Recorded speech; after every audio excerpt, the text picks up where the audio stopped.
Under 12 is 4x200s, over to the clubhouse please.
to our second MC of the day for our presentation. Please give up Mr. Jeremy Lyons!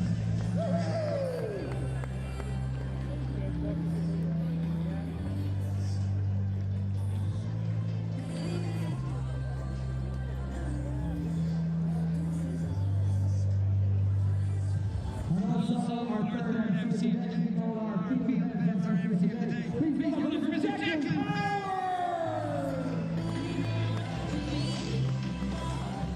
Ladies and gentlemen, it's getting all exciting now. The weather is absolutely stunning tonight. We are ready for an amazing event. 2026, this is the Morton Games. Come on! Woo! Let's get excited. Let's have an amazing night tonight. Are we ready? Do you want to listen? Let's go for it. Turn that music down and let's get this first race underway. On your marks.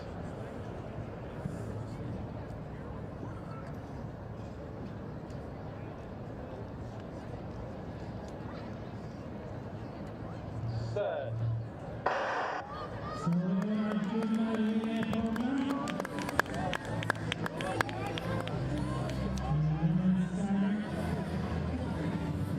First ten.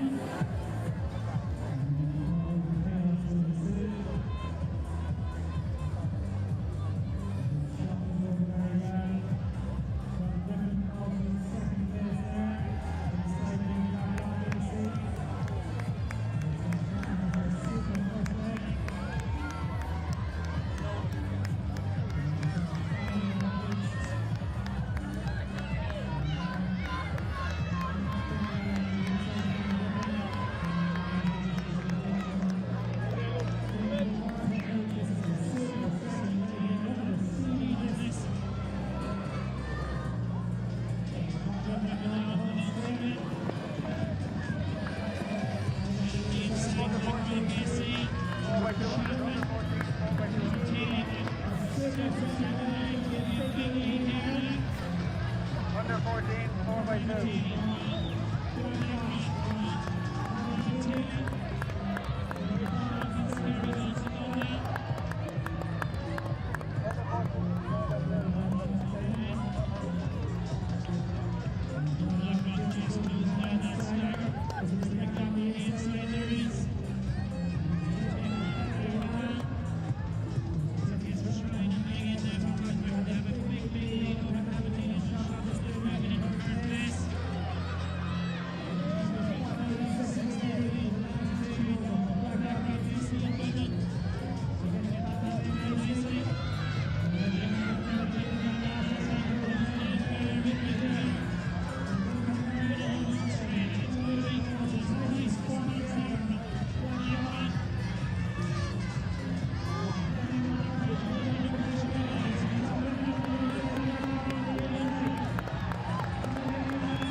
Under 14s, 4x2s. Under 14s, 4x2. Chairperson on Dublin Athletics, it's Kevin Seeley.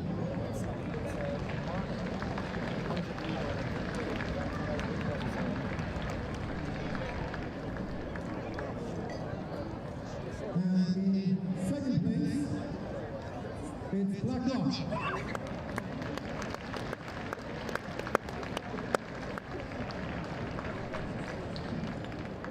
And the winners with a unique team of two-fifty twins, the Irish twins and the Heath twins, is Tom Griffin.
marks.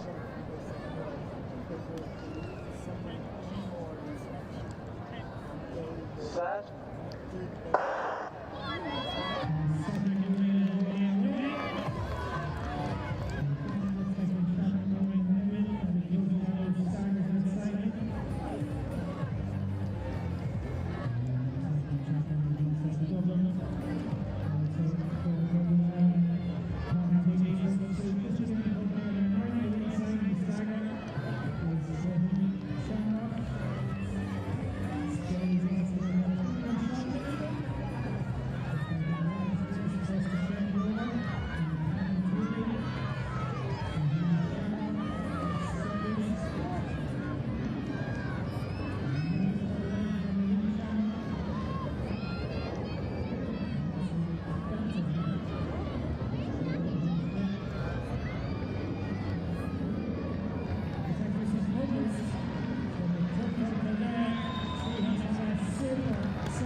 Well, welcome to Morton Stadium for the 2026 Morton Games, a World Athletics Continental Tour bronze meeting, and what a hugely impressive schedule we have for you this evening. We've got world champions, Olympic champions, national record holders, Diamond League winners, and of course some of the very best athletes will be here from Team Ireland. Well, the sun is beating down here in Santry in the heart of Dublin.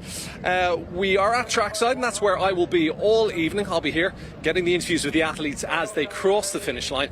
But as the races are about to start, let's head up to our commentary team, Gerard Donnell. But first, Cathal Dennehy.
like our whole group.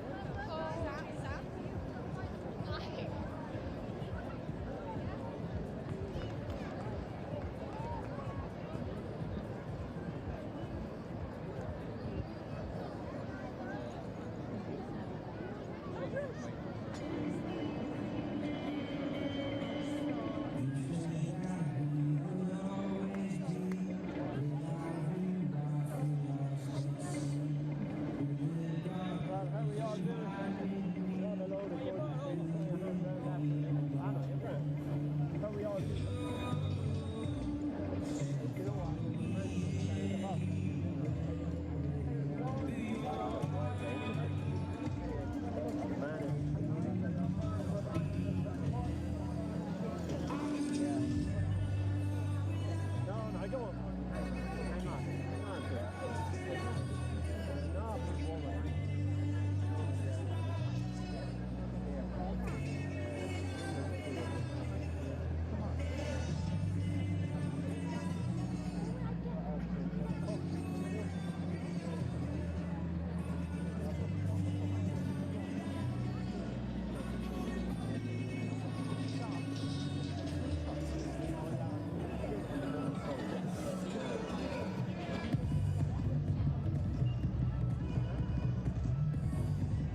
Well, welcome to Morton Stadium for the 20th.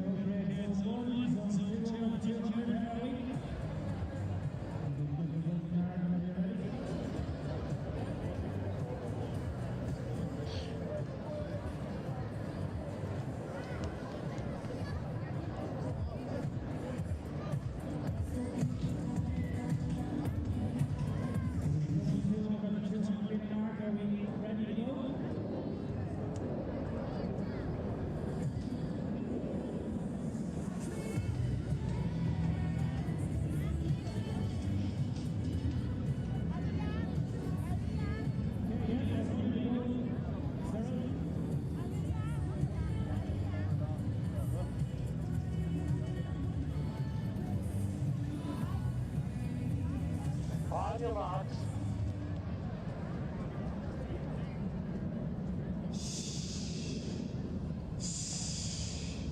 Set. So where we go? This 16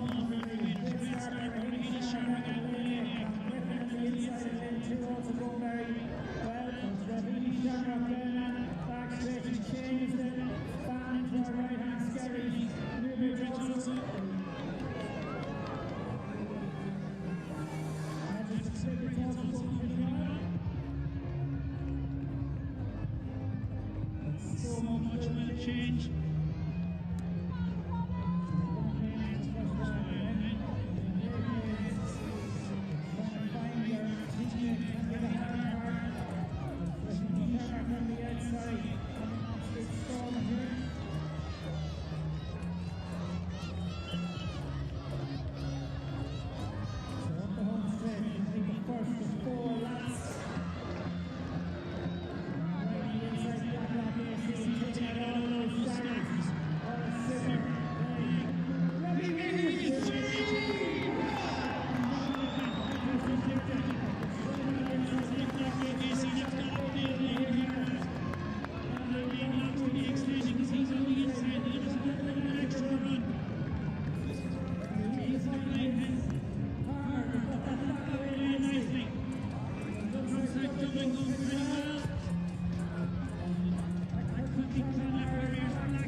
Davy, stand up.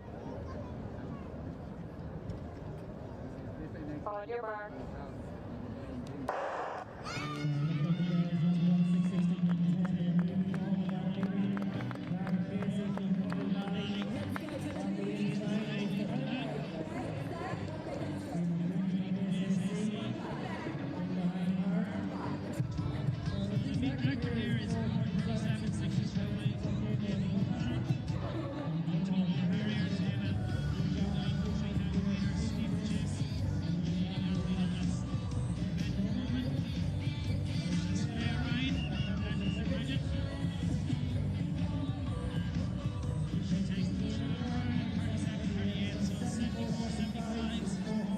Well, welcome to Morton Stadium for the 2026 Morton Games, a World Athletics Continental Tour bronze meeting, and what a hugely impressive schedule we have for you this evening. We've got world champions, Olympic champions, national record holders, Diamond League winners, and of course some of the very best athletes will be here from Team Ireland. Well, the sun is beating down here in Santry in the heart of Dublin. We are at trackside, and that's where I will be all evening. I'll be here getting the interviews with the athletes as they cross the finish line. But as the races are about to start, let's head up to our commentary team, Gerard O'Donnell. But first, Cathal Dennehy. Good evening and welcome to Morton Stadium, which is looking absolutely resplendent for this year's edition of the Morton Games. As Will mentioned, we have some of the world's best. We have an Olympic and world champion will be getting into action at 6:50 p.m. That is Cameron Rogers in the women's hammer going up against Ireland's best world finalist Nicola Tuttle. But lots of brilliant action on the track, and we have a sprint expert beside me in Gerard O'Donnell to talk us through some of that. Welcome, Cathal. Yeah, starting up to that women's high jump, as you can see on screen, is getting underway just at their opening heights. We'll be straight into under 20 men's mile after that, and then the sprinters take to the track to the home straight. The wind is blowing the right direction here at the moment, so they'll be happy to see that. They've been Ambulant men's 100 metres. With that hammer throw that you mentioned, we'll talk a lot more about that. The men's 100 metre heats will be up next, followed by the women's mixed class international para 100 metre sprint. 100 metre hurdles up next afterwards. That men's shot put will get underway on the infield with the Irish record holder, the two men who've thrown clear of 20 metres from an Irish perspective, plus a host of international stars. Men's 400 metres is next, one lap at the track, followed by the women 10 metres after that. That will be the first half of our programme here this evening in the sunshine in Santry. Yeah, we'll very much be looking forward to seeing Olympians and training partners Jack Raftery and Sophie Becker going up against international fields in those 400 metre races. But that's not all. The second half of the programme will be coming as well. There'll be lots of great distance action. We'll focus on the high jump here, which is already getting underway, but later on in the evening we'll have a cracking men's 5,000 metres featuring Ireland's best, Nick Griggs, Brian Fay, Darragh McElhenney and many more, the likes of Jack O'Leary, Cormac Dalton, Callum Morgan. They'll be going as close as they can to the Irish record of 13:01, which is held by Brian Fay, and perhaps sub 13. Firstly, the women's high jump, and this is certainly loaded with talent, and of course we have an athlete in there, Morgan Lake of Great Britain, who has been up and over 2 metres before, which is truly the benchmark for the top class jumping at global level. Yeah, broke through that 2 metre barrier last year, but has been up there and close to the podium on many occasions at World and European finals, and she will be the athlete to beat here. As you see the rest of that lineup, we just saw Laura Zialer go over a height there in the background of her opening shot, and Aoife O'Sullivan taking her stance behind her, but that's going to be a really top class field. As you said, we've got Morgan Lake with a 2 metre best from last year, 4th at the World Championships in Budapest, 7th in Tokyo last year. She's got Fatima Dibali, who's in breaking new heights this year, 193, as is Michaela Huruba.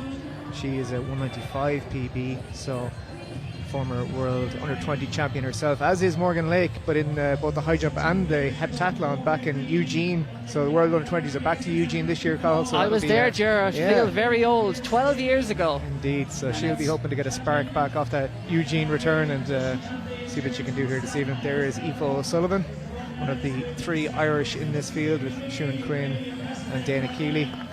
So there'll be a bit of a domestic battle ongoing as well, but the weather conditions are going to play ball. The sun is shining, nice hard Mondo track here, so hopefully that's going to lead us to some high heights in that women's international high jump. There we have it's not Eva Sullivan, apologies, that Annie is Annie Stapleton, the now Bulgarian, former Australian. She'll be taking her opening height. I'd imagine it has gone up to 170. We had Annabella Neto, Laura Ziala and Aoife O'Sullivan have gone clear at 165. You can follow along with the live results with live.athleticsIreland.ie/Morton/.menu, or just go to the Morton Games website. Or indeed, as we always do, plug the trackathletes.ie is a wonderful resource and website there for you to get not only, and just a failure there for Stapleton, not only your link to these results, but to future events and calendar. Yeah, the place to be to follow all things Irish athletics, but we've got a wonderful 2.5 hours of action ahead of us this evening. Next event on track, it's just some under 20 races ongoing at the moment. That was what was going on in the background there. You might have seen the athletes go past as the high jump properly gets going, but we'll have an under 20 men's mile coming up soon, and then we'll have the para men's 100 metres, and then it will be the men's 100 metre heats. We'll have the final a little bit later on, and then one of Dublin and Ireland's sporting stars, Orla Comerford, will be in action against a very accomplished international field in the mixed class women's para 100 metres. Fedra Fekete is on the runway in the women's high jump, her opening height, attempt at 170. We've seen her here in the past, and she goes clear at her first attempt. She was third here last year at the Morton Games. 178, season's best, so she'll be hoping to get close to that this evening to push up towards those podium places. As you see the athletes coming out on track for the under 20 men's mile. The action will be concluding at 8:55 p.m. this evening with the men's Morton Mile, and that should be a memorable edition as Cathal Doyle aims to win back the title. He won in 2024. He was defeated last year. He might be bringing vengeance on his home track as he runs past the Clonliffe Harriers clubhouse with 200 metres to go. If he's in position, he's always able to strike in that last 200, but it is an absolutely loaded field. USA's Sam Prekel is in there as well, Morton Mile winner in 2018. But for now, we'll focus on the under 20 men's, and this is the lineup. 2018 call, Sam Prekel. I remember that one fondly as well. I was like, right, that's 8 years ago. Okay. That's okay. Time is slipping ceaselessly by. You're making me think here. I don't want to think. No, inside your own head is never a great place to be, at least if my experience is anything to go on. Here we have our first page of our under 20 men. On to Ryan Collins, Tom Fleming, Matai Urakai, Eddie Black and Andrew Hines rounding out the field. Great experience here for these under 20 athletes, as we had some juvenile events in the pre-programme as well. But we've got a big crowd, an ever-filling stand and banks around the stadium here for this wonderful evening of truly international class athletics, and those athletes got to be inside in the indoor area warming up with these athletes. And yeah, the under 20 men's field, they've done their warm-ups and they're now on the start line. I'll just give you a quick rundown on who's in this, because the quickest man will go off 1500 metre personal best, but it's Jamie Wallace of Mullingar Harriers. He is number 8 there in that maroon strip, centre of your shot. Look out too for Oran McBrearty. He's second from left there in the lineup. Finn Valley AC, of course, the colours we've seen Mark English carry to so many national titles over the years. But McBrearty has run 3:53 for 1500 metres. Jamie Wallace has run 3:50. He's the quickest man in the field over the metric mile. And look out too for Quaylon Gilbride of Tyrconnell AC. He's in the red vest, third from your left, and he has run 3:55.91. Yeah, coached by David Doherty there up in Tyrconnell. As he said, he'll be one of the men to watch in this one. Yeah, and it is no surprise to see Gilbride show himself towards the front there. It's always a little tricky at a mile start, going straight into that bend with the waterfall start. Lots of athletes just collapsing in on each other, trying to get into their positions, but thankfully all these young men have done so without major issue over that first 100 metres. And we see number 16, that is Oran McBrearty, starting to assert himself now towards the front. And this is real championship style racing, Ger. There's no pacemakers in here for these under 20 men, but McBrearty, as I mentioned, 3:53 for 1500 metres. That's around 4:10, just outside it for the mile. And I'll be seeing how quick he can go. The wind is quite strong at the moment. Some of the flags are falling limp, but some of them are quite at full mast, I suppose, blowing fully, and you can see that in the infield there. It as you is say, quite Colin, gusty, but it's going to be calming down throughout the evening. You know, no pacemaker through racing, and all these guys will know each other very, very well from juvenile and school scene throughout the domestic calendar all year, indoor and out. So they'll know who's who and who to watch. There'll be a lot of cagey racing going on. They're very strung out now into single file around the bend into the sunshine, that back straight. They're going to be into the wind of the back straight, so there'll be a few clever men sitting back and letting others do the work. Yeah, Gilbride there just in third, got a clip there by the Clonmel athlete just behind him, but he managed to stay on his feet. Well, it's always kind of generally the fault of the athlete in behind running a bit too close, but it can often happen that it was no one's fault. Sometimes the pace ebbs and flows, athletes slow down and you just get clipped as you come back on the athlete behind you. Yeah, we just saw Annabella Neto there. Portugal going clear at her second attempt at 170, so Aoife Sullivan will have one more attempt there as well next up, but everyone else is either clear at that height or hasn't come in yet. And in this men's mile, as they come up towards halfway, it is of course our Finn Valley man Oran McBrearty out front, and it was the three we previewed on the start line who are starting to assert themselves now ahead of Mullingar Harriers' Jamie Wallace. He's in a perfect position in second, about 2:06 on the clock as they hit 800 metres there, maybe 2:07. So it is a good pace, looking at something around a 4:15 mile. Maybe we'll get close to the 4:10. But at the moment it is the Finn Valley man McBrearty out front and ahead of Jamie Wallace and Mullingar Harriers. Then back in third it is the Tier Cunnell man Quaylon Gilbride, and they have been joined by number 12 who is Tom Fleming. He's run 4:07 for 1500 metres, but he's certainly going to go through 1500 metres quicker than that here. And Fleming just sits into fourth there, and number 17 in the white, that's Andrew Hines of Tolker AC. Club so synonymous with Rob Heffernan at the peak of his career back in the day. But he is now up into fifth, and Fleming is fourth. It is Gilbride in third. It is Wallace in second, and as it's been for quite some time now, it is the Finn Valley man Oran McBrearty leads the way. He's been in front a long time, and it is quite windy. It's going to be tough, and it does look like Jamie Wallace has just had a perfect run into this race. He sits on the shoulder of the leader pretty much. He's saving every yard. He's not running into that headwind, and he looks ready to strike, Ger. Yeah, absolutely. Just the man out front, the Finn Valley man, has done a lot of work out there and into this wind once again. You see Keelan Gilbride coming up along the outside as well, trying to get in front of his fellow Donegal man, but doesn't break any ground. He has to slot back into fourth, so it is McBrearty still holding forward out front from Wallace. And with 200 metres to go, Wallace is trying to unleash a kick here, Carl. We've seen the Mullingar vest fly around these bends many times before, but he's held off once again by McBrearty. Yeah, McBrearty with the Donegal defence there with 200 metres to go. He just changed gears and he defended that lead. No doubt Wallace will come again in the home straight, but McBrearty has command as he turns for home. The wind will be on his back now. This will be a little bit easier to be out front. Wallace steps out into lane 2, tries to go for an extra gear. Look too at Fleming of Canada Track Club. He's finishing very strong. We want to watch himself here, McBrearty, but he's got the lead. He's got the win. 4:15 on the clock. Oran McBrearty has the goods at the Morton Games. It was Tom Fleming with a very strong last 100 there. He came through for second, and it was the Mullingar man Jamie Wallace. He ran the race perfectly, just didn't have it in that last 100 to try to match McBrearty. Donegal on top. Absolutely, Donegal Abu. Brilliant run there from Oran McBrearty. From essentially gun to tape, he did the business. He ran it the hard way, but he trusted in his legs to take it home. Clever down the home straight as well. As you said, he was looking to his right, but I'm sure he was aware of Fleming in behind him as well. He moved back in towards the rail because he was opening up a little bit of a gap there, keeping an eye too closely on Wallace of Mullingar, but he had the running up that home straight, and he got a pat on the back from Fleming in second place as he crossed the line. 4:15.55 on the clock for the win.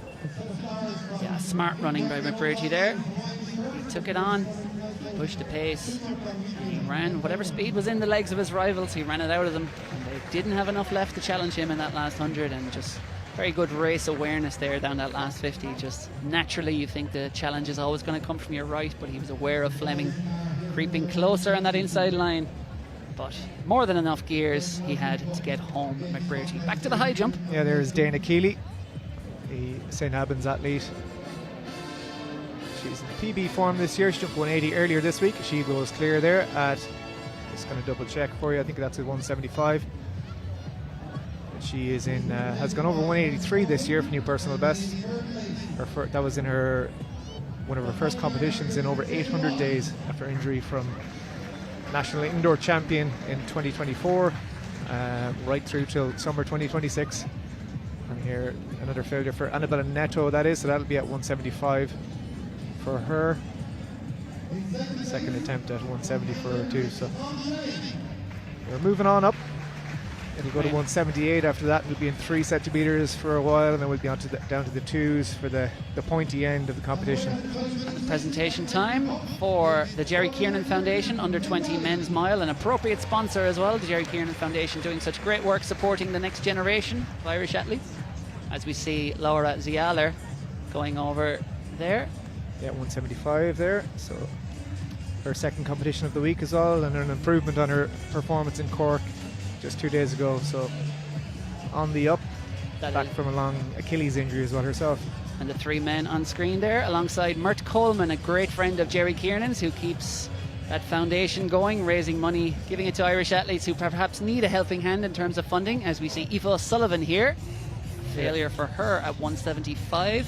Mert and his son Brian doing fantastic work there and keeping that foundation going and helping athletes across the country to perform, and they can see those who are backed, rewarding Jerry in spirit with their performances over the last number of years. Yeah, a man who gave so much to the cause of Irish athletics and so much entertainment on TV over the years as well. We do miss Jerry on TV. I was at the Rathwood a few times, but no comment.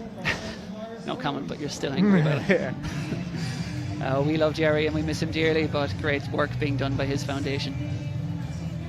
And next up on track, it's going to be the Paralympics Ireland's Ambulant Men's 100 metre sprint. Yeah, we've got Aaron Boyle of Emo Ratty, I see Damien Moyles of Moy Valley, Charlie Byrne of UCD, Cathal Ryan, West Muskerry, Fionnan Ruan of Moy Valley, Alex Lee of Galway City Harriers, and Frank Brennan of Emo Rat. So it's a great addition to the programme here. We've seen them on a bit of a national tour, these ambulant men, with races in UCD and across other meets throughout the summer, so getting a chance to compete with each other. There's Annie Stapleton, that's another failure for her at 175. I think it is her second, so she'll be down to the wire for the last attempt. But as I said, yeah, these 100 metre men are getting a great tour of the country and getting real good opportunities to race each other, and that's what it's all about, getting race practice and craft as they build towards potential to qualify for European and world competitions. See Cathal Ryan coming out of the blocks there sharply. He trains down with Alan Mahoney in Cork, among another host of very, very fast men and women indeed. You can see the sun is shining there. The flags are still blowing the right direction, which is good for me and Cathal and the cameraman here, because there's a barbecue going on in the car park as well, and that means the smoke will blow away from us. We're back to Neto. I think this is going to be attempt number 2 for her at 175, and it is another failure, unfortunately, for the Portuguese athlete. Maybe I like the barbecue smell, Jer. Well, we can get you down there at the end. I'm very hungry. It's not helping. That can wait till 9 p.m. because 2+ hours of incredible action coming up. As I said, rounding off with the Morton Mile.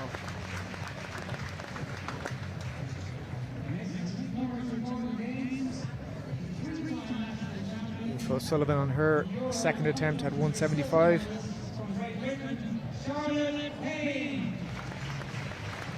Sun in her eyes on that runway, and she goes clear. Great clearance there, so she will move on to 178. Gives it a little clap. Live to fight another day.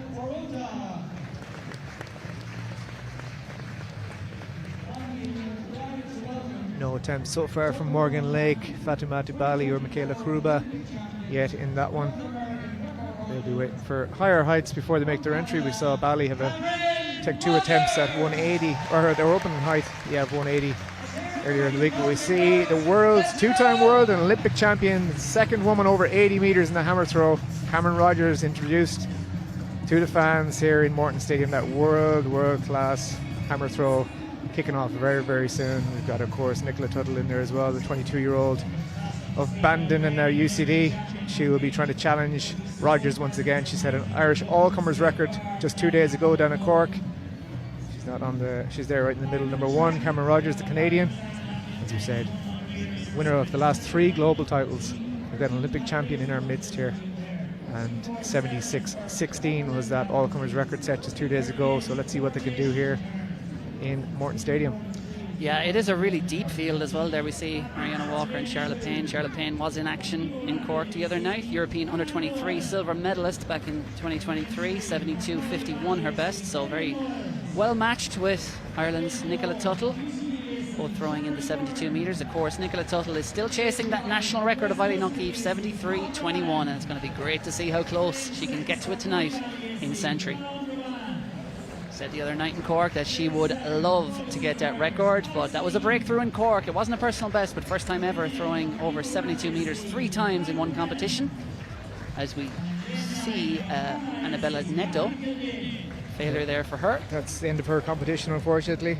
So her Irish tour will be ended with a 170 clearance, as we see our 100 metre men standing behind their blocks, patiently waiting starters' orders. We've got Aaron Boyle, Damien Moyles, Charlie Byrne, Cathal Ryan, Fionn Ruan, Alex Lee, Frank Brennan and Matthew Gilday. They are called on their marks.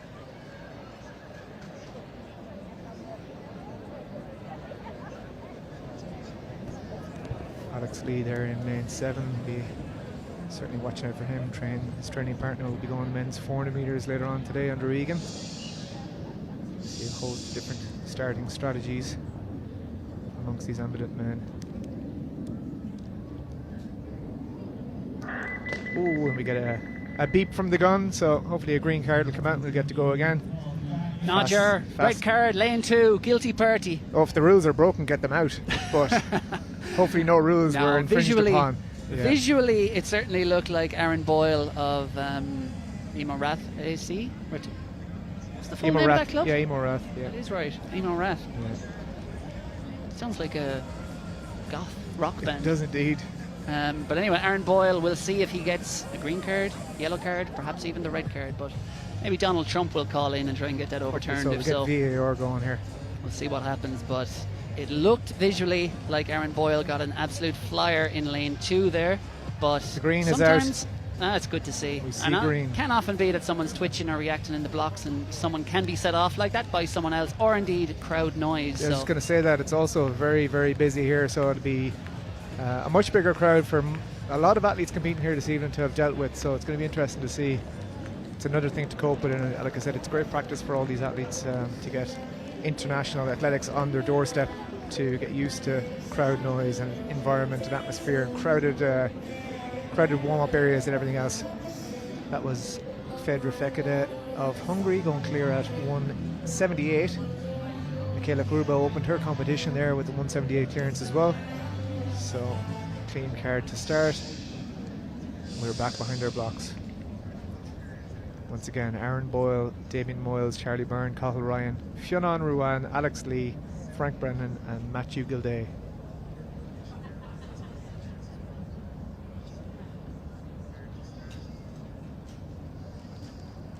It's going to be a tailwind, that's for sure. Hopefully it'll be within the legal limit.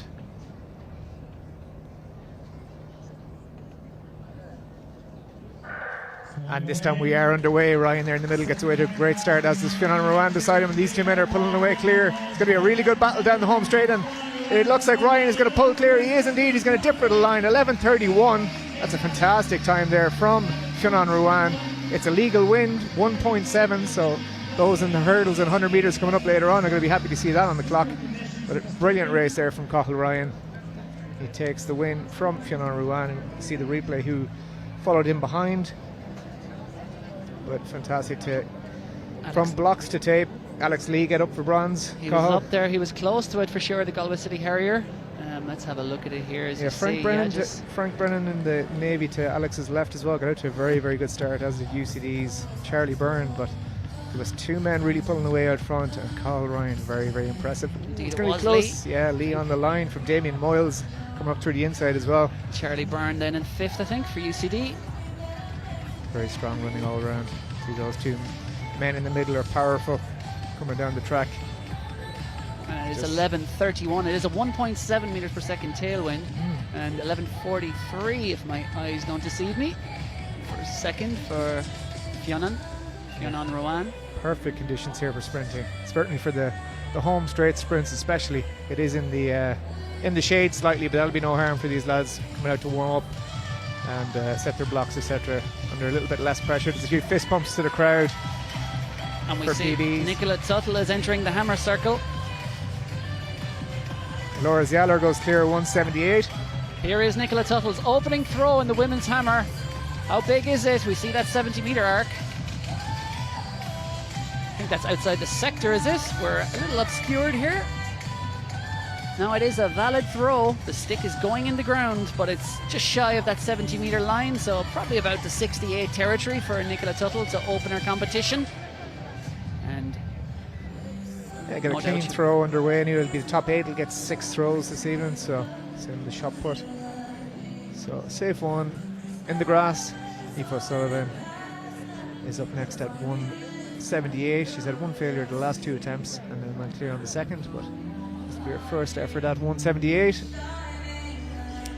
Not to be, so continuing her trend of 1 knock. She'll be confident that second time up she'll be ready to go. Here in the hammer is Beatrice Jano of Norway, the 28-year-old, set a national record earlier this year of 73.21. That's outside the sector. Tell you what, the DJ is going to have to be careful there in the medal presentations. It's there's a few hooking a little left towards them. They don't realise what's going on behind their tents, and maybe they're better off. I thought you were upset about the South Korean pop song that's currently playing, Ger. Yeah, well, that too. I wasn't even clued in enough to recognise it. Yeah, well, you're just not down with the kids, clearly. It's true. Here is Laura Zialer, Great Britain. Second try for her at 178.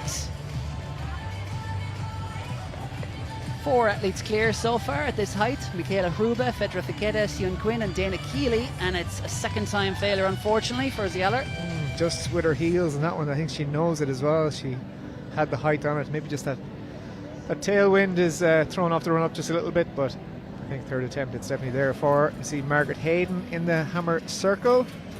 She gets her first throwaway clear of the 60-metre line. It's going to be 61 or so. And it was 67.96 measured for Nicola Tuttle. That puts her into second place. And just while we're away, Cameron Rogers took the lead with 75.07. That will highly likely be good enough to win on its own, but Rogers no doubt will be looking for more as an 80-plus metre thrower. There's the official results of our Paralympics Ireland Ambulant men 100-metre sprint. It was Cathal Ryan of West Muskerry took the win with 11.31. Kiernan Ruan 11.43 in second, and Alex Lee Gorsley Harris 11.77 in third. Brilliant race there in perfect conditions. Back in the hammer, this is Alexandra Schmech of Poland. She has been throwing very well this year. Personal best of 70.84 metres in Malaga. She was the World University Games bronze medalist back in 2023. In fact, that's her season's best. She's a best over 71 metres. Let's see how close she can get to that 70-metre line here, but that's shy of it for sure. It's about 65-ish. A good, strong, solid start there for Schmech. Next into the circle will be Mariana Walker of Chile, and then Charlotte Payne of Great Britain will be completing round 1. And no surprise, of course, to see the world's best out front already. Cameron Rogers, 75.07, leads the way. Yeah, well, a number of those athletes will be getting themselves ready for Commonwealth Games, European Championships, and the Ultimate Championships in Budapest. But we have our 100-metre men's heats up on track. Just right in the middle there, Bori Akinola. I think lane 7 seems to be empty. That was supposed to be Abdulhakeem Sani Brown. So that's a shame. He's a real world-class talent over the last number of years. A sub-10-second man. But Bori Akinola there at front and centre for Ireland is the fastest man in Ireland this year with 10.19 PB. You see the full lineup there. So we're bookended by Irish, plus Ireland's fastest man at the moment. Bori Akinola in the middle. We have Bruno Iovoro, Lucas Fadden, Kobe Hilton goes in lane 3. We're very familiar with him. He was winner here 2 years ago. Adas Dambrauskas, Duane, Eric Cardoso, Bori Akinola. Sonny Brown seems to be absent. Ian Kerr, Farrelly and Emmanuel Akinrolli on the outside. We've got a 10-lane track here, so great opportunity for many men to line up, and we'll have 10 in the finals. The top 3 here will go through outright, plus 4 time qualifiers. Cardoso there to the right of Akinola, just saying his prayers. He is a sub-10 man at his best as well. 9.93 that national record at his Brazilian National Championships last year. What can he do this year? He has a 6:49. Ooh, and he looks like he was a bit keen to get out there. As I say, he's run a 60-metre national record just this gone indoor season, an area record in fact. So he has been in 10 flat, 10-10 shape in the last few days. He's been in Europe racing, so hopefully that green card re-emerges. That's Charlotte Payne. Yes. Who Newbury AC, she's a 2-time British champion in the hammer throw, has a best of 72.51. She's already been over 72 metres already this season though. What can she produce here in round 1?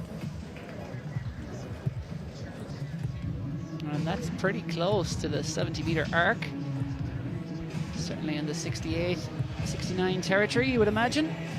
That's a very strong start for Charlotte Payne. That's going to put her into second place, I think. Nicola Tuttle, 67.96, currently in second.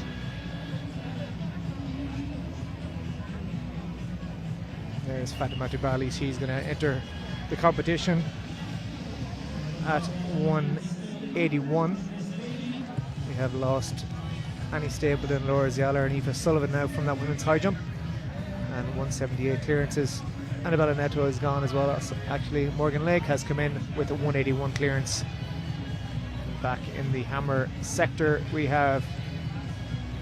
Is that Cahill? Is that Margaret Hayden? It's not.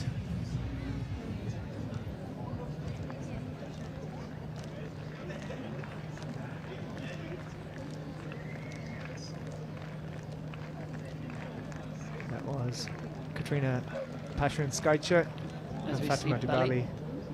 Taking her opening attempt. Ooh, just clips it with her heels as well at 181. So I can tell you, in that hammer throw for Charlotte Payne, it was 68.24 in that opening round, puts her into second place behind Cameron Rogers. Back to this first heat of the men's 100 metres. From right to left, we've got Runai Avoro, Lucas Fadden, Kobe Hilton, winner here 2 years ago. Adastam Brauskas, another man who's set a 60-metre national record recently. Eric Cardoso, the sub-10 man. He is to the right of screen, just blessing himself now beside Ireland's current fastest man over the 60 and 100 metres, 60-metre national record holder Boriak and all on the yellow UCD in the middle. Lane 7 is empty. Ian Kerr, another man who's graced this start line many times, 5th last year. Michael Farley, national record holder of the Irish men's 4x1 team. And Emmanuel Akinroli, and we were away cleanly this time. Cardoso out quite well, but Bori Akinola has a metre on the field already, and he is storming through here. What can he do? Can he hold on? It's going to be a tailwind for sure. He's going to dip for the line and take it. 10.23 from Cardoso and Dambrauskas, and he gives a little finger wag to the crowd because it's a legal win, 0.7, so it'll be one of his fastest times, and he takes down the scalp of a sub-10 man.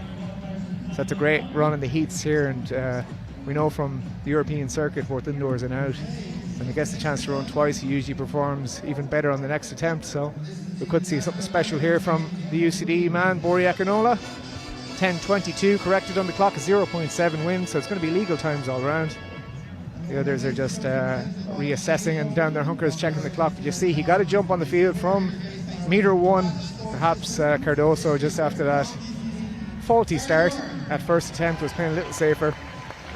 Those two men along with Dambrauskas will be going straight to the final later on this evening. And that is Bori Akinola's second fastest time of the year. He's run 10.19 at his best this year, which was with a perfect 2.0 win, so inherently that was probably a better run by Akinola. Not an official season's best. I'd say it's his fastest on home soil as well. He was 10.20 last year in London, but yeah, fantastic run the heats, so let's see what he can do. It was indeed his fastest on home soil. His 4 fastest times have all come in London. Yeah, it's a good track there, and they provide for tailwinds at all times in terms of moving the start-finish line around. So a lot of Irish athletes heading over that way in the next couple of weeks, even again. Meanwhile, in the women's hammer, Valentina Sava improved in round 2 to 64.11. We've just had Samantha Baruta of Germany. She is currently in 4th place. We'll see what she has managed here. And next up, it's going to be the Olympic and World Champion. What a privilege it is to have her, the Canadian great, at the Morton Games. She's walking into the circle now. Cameron Rogers, what a star she is, the Canadian 2-time world champion, reigning Olympic champion from Paris. There she is, just about to start. It's almost like a discus technique as she warms up there with that left arm. Just primes herself. Cameron Rogers, number 2 all-time thrower in history, behind only the world record of Anita Vladarchuk. She was world under-20 champion all of 8 years ago, and she's conquered the world at senior level. What can she produce here in round 2? Great speed as she just lets rip, and that is again around 75 meters, it looks like, from Cameron Rogers. As you can see, the last arc out there is a 70-meter line. They don't need any more than that, but occasionally for Cameron Rogers they need the 80-meter one to give people an impression of just how far she is throwing. All looks very easy when you see an athlete of that caliber competing in Call, doesn't it? It really does. Oh, talent and hard work. As I won't name the athlete, but an Irish athlete experience when he finally plucked up the courage to ask Jakob Ingebrigtsen how he makes it look so easy. He said, because it is easy. Yes, and that was Luke McCann. And he said that in an interview. Not to name names, but it was public. L. McCann. L. McCann. Next into the hammer circle is Nicola Tuttle. Tuttle, of course, defeated Anita Vladarchuk in Poland not very long ago, so she's as we said earlier, in the form of her life, and she lets loose there. Where is this one going to go? It's just going to pepper right on the 70-meter line. That'll put her into second place. It'll be a 69 high or mid effort, depending on where this judge puts his poll. And it was 73.50 for Cameron Rogers in the last round, so no improvement from her. 75.07 still leads the way. Tell you, just updating that women's high jump, so Morgan Lake went clear in her first attempt, and Fatima Dubali, her opening height, she went clear at attempt number 2, and it's first time failures for all there's left in that one. As I said, head on to the mortongames.ie website. I think this is going to be the replay of Bally's 181 clearance, and in the meantime I can tell you that easy clearance. Nicola Tuttle has thrown 69.63, so almost a 2-meter improvement there in round 2. She's close to going over 70, and she is currently in second place behind Cameron Rogers. That's a very comprehensive clearance there from Fatima Dubali, so she looks in very, very good form. Here is Margaret Hayden. I think that's Beatrice Leano. In fact, her second attempt, I believe, the Norwegian. As I said, she's in national record form as well. And Fedra Fekete just knocks her second attempt at 181, the Hungarian champion, who she was third here last year. And in that hammer it was 67.10 there for Beatrice Yano. So she is on the board in round 2. Heat 2 of our men's 100 metres are ready to go, as you say, full 10 men in this one. And we have 2 sub-10 athletes in it, so in lane 4 and in lane 6 we have men who've gone to new grounds compared to the others. What can we see here this evening? We've got perfect conditions, we're getting legal winds, we've got sun, we've got heat. We've got a former world under-18 record holder, the man in lane 6 there, Christian Miller, with that 10.06 back in 2023. He was right up there in the US trials, 4th in 2024 for the Olympic trials with 9.93 as his best. Not quite there at the moment, but he has gone to 10.16 just last week in France. So it's always comforting when you see that these American athletes and those from further afield have been in Europe for a little while, because they're going to have a little bit of rust out of their system and be ready to rock here at the Morton Games rather than flying in just yesterday. So Bankole in 1, Onwumera in 2, we've got Olovsky in 3, Bardi in 4, he is our other sub-10 man, 9.96. Propotnik in 5, he's in the shape of his life, 10.09. We will have Christian Miller, and then the Irish 200 metre record holder from this year, Sean Ibobo, in lane 7. Pazara's in 8, Fonseca in 9, and Osa Sandlin in 10. So how are we looking at the moment? It looks like Propotnik is away well, as is Christian Miller, so it's going to be a battle out front. Propotnik is coming through nicely, as is Bardi in 3. Ooh, he just has to hold on there, but it is 10.17. So it's our fastest heat, but a very comfortable run there from Christian Miller, so he looks back to his best. There's a big battle on for those auto cues. I think Propotnik thought he was going to come through and take the win in the second half of that one, but he'll settle for second in the heats, and we'll have to wait and see how our Irish contingent in that one there got on. To see Sean Ibobo just congratulating the winner at the moment. He's had a busy week already. As you just see, they're away in Miller there in the middle of the Puma. Was away to a flyer, as was Propotnik with him, and the other sub-10 man, Felipe Bardi, in the light blue on the right. Ibobo just coming through very strongly in the end, as was Propotnik, or Bardi, sorry. But be interesting to see. That was Alowski, sorry, in the light blue in lane 3. But no doubting the winner out front with 10.17. We'll just get official results and qualifiers for that final come up a little bit later on. 10.16 correct, in fact, from Propotnik. We'll get that on screen very, very soon. We have number 8 in the hammer there, Carl. Mariana Walker of Chile. 62.67 in round 1. That has her in 8th position.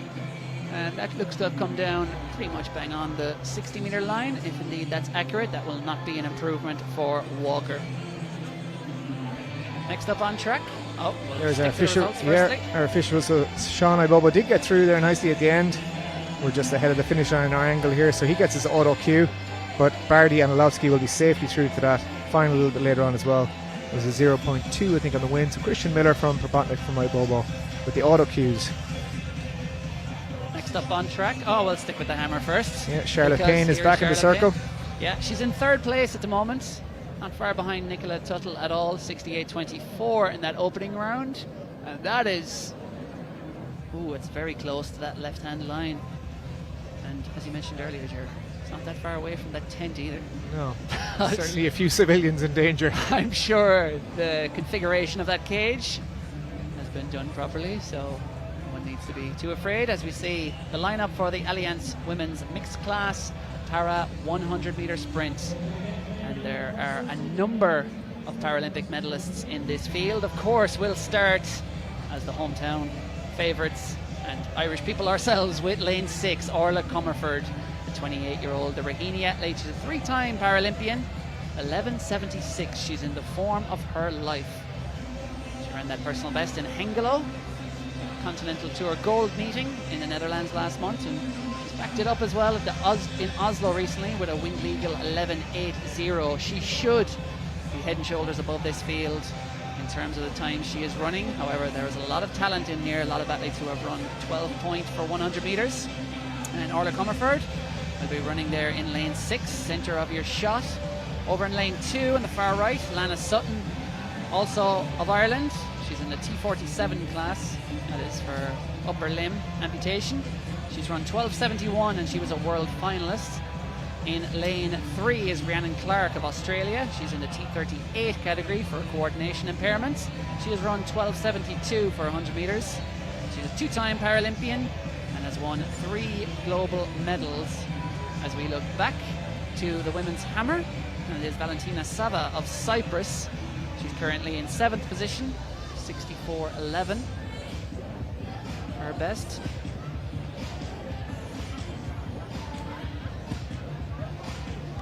Here's Michaela Kruba back in the high jump. I think that bar has gone up to 183 now. She did go clear at her 3rd attempt at 181.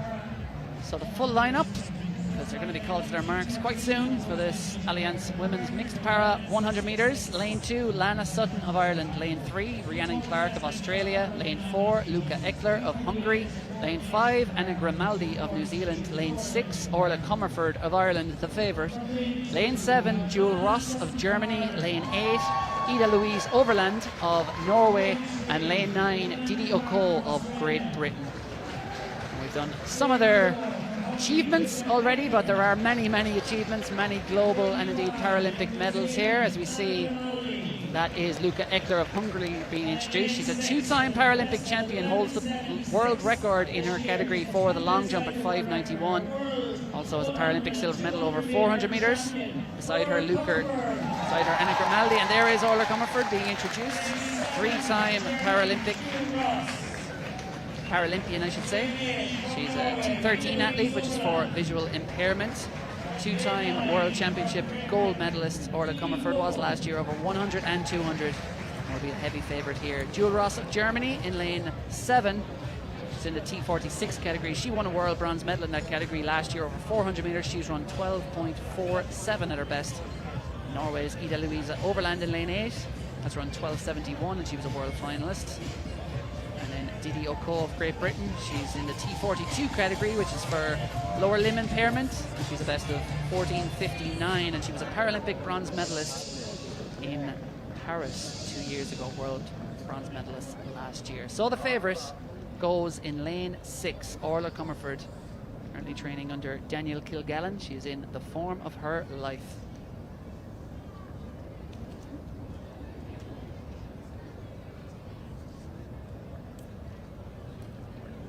So the full lineup: lane 2, Sutton; lane 3, Clark; lane 4, Eckler; lane 5, Grimaldi; lane 6, Comerford; Joel Ross is in 7, Overland of Norway in 8, and Oko of Britain in lane 9. Away they go. It is a clean start, and Orla Comerford rockets out of the blocks there on her home track in Dublin. She is putting on a show at the Morton Games. Orla Comerford powering away. How fast is it going to be? It's very fast. 11.72 for Orla Comerford, and it's wind legal, 0.1 on the wind. That is the best run of Orla Comerford's career. It is a lifetime best by 0.04 of a second. The crowd came out. The conditions were just about perfect.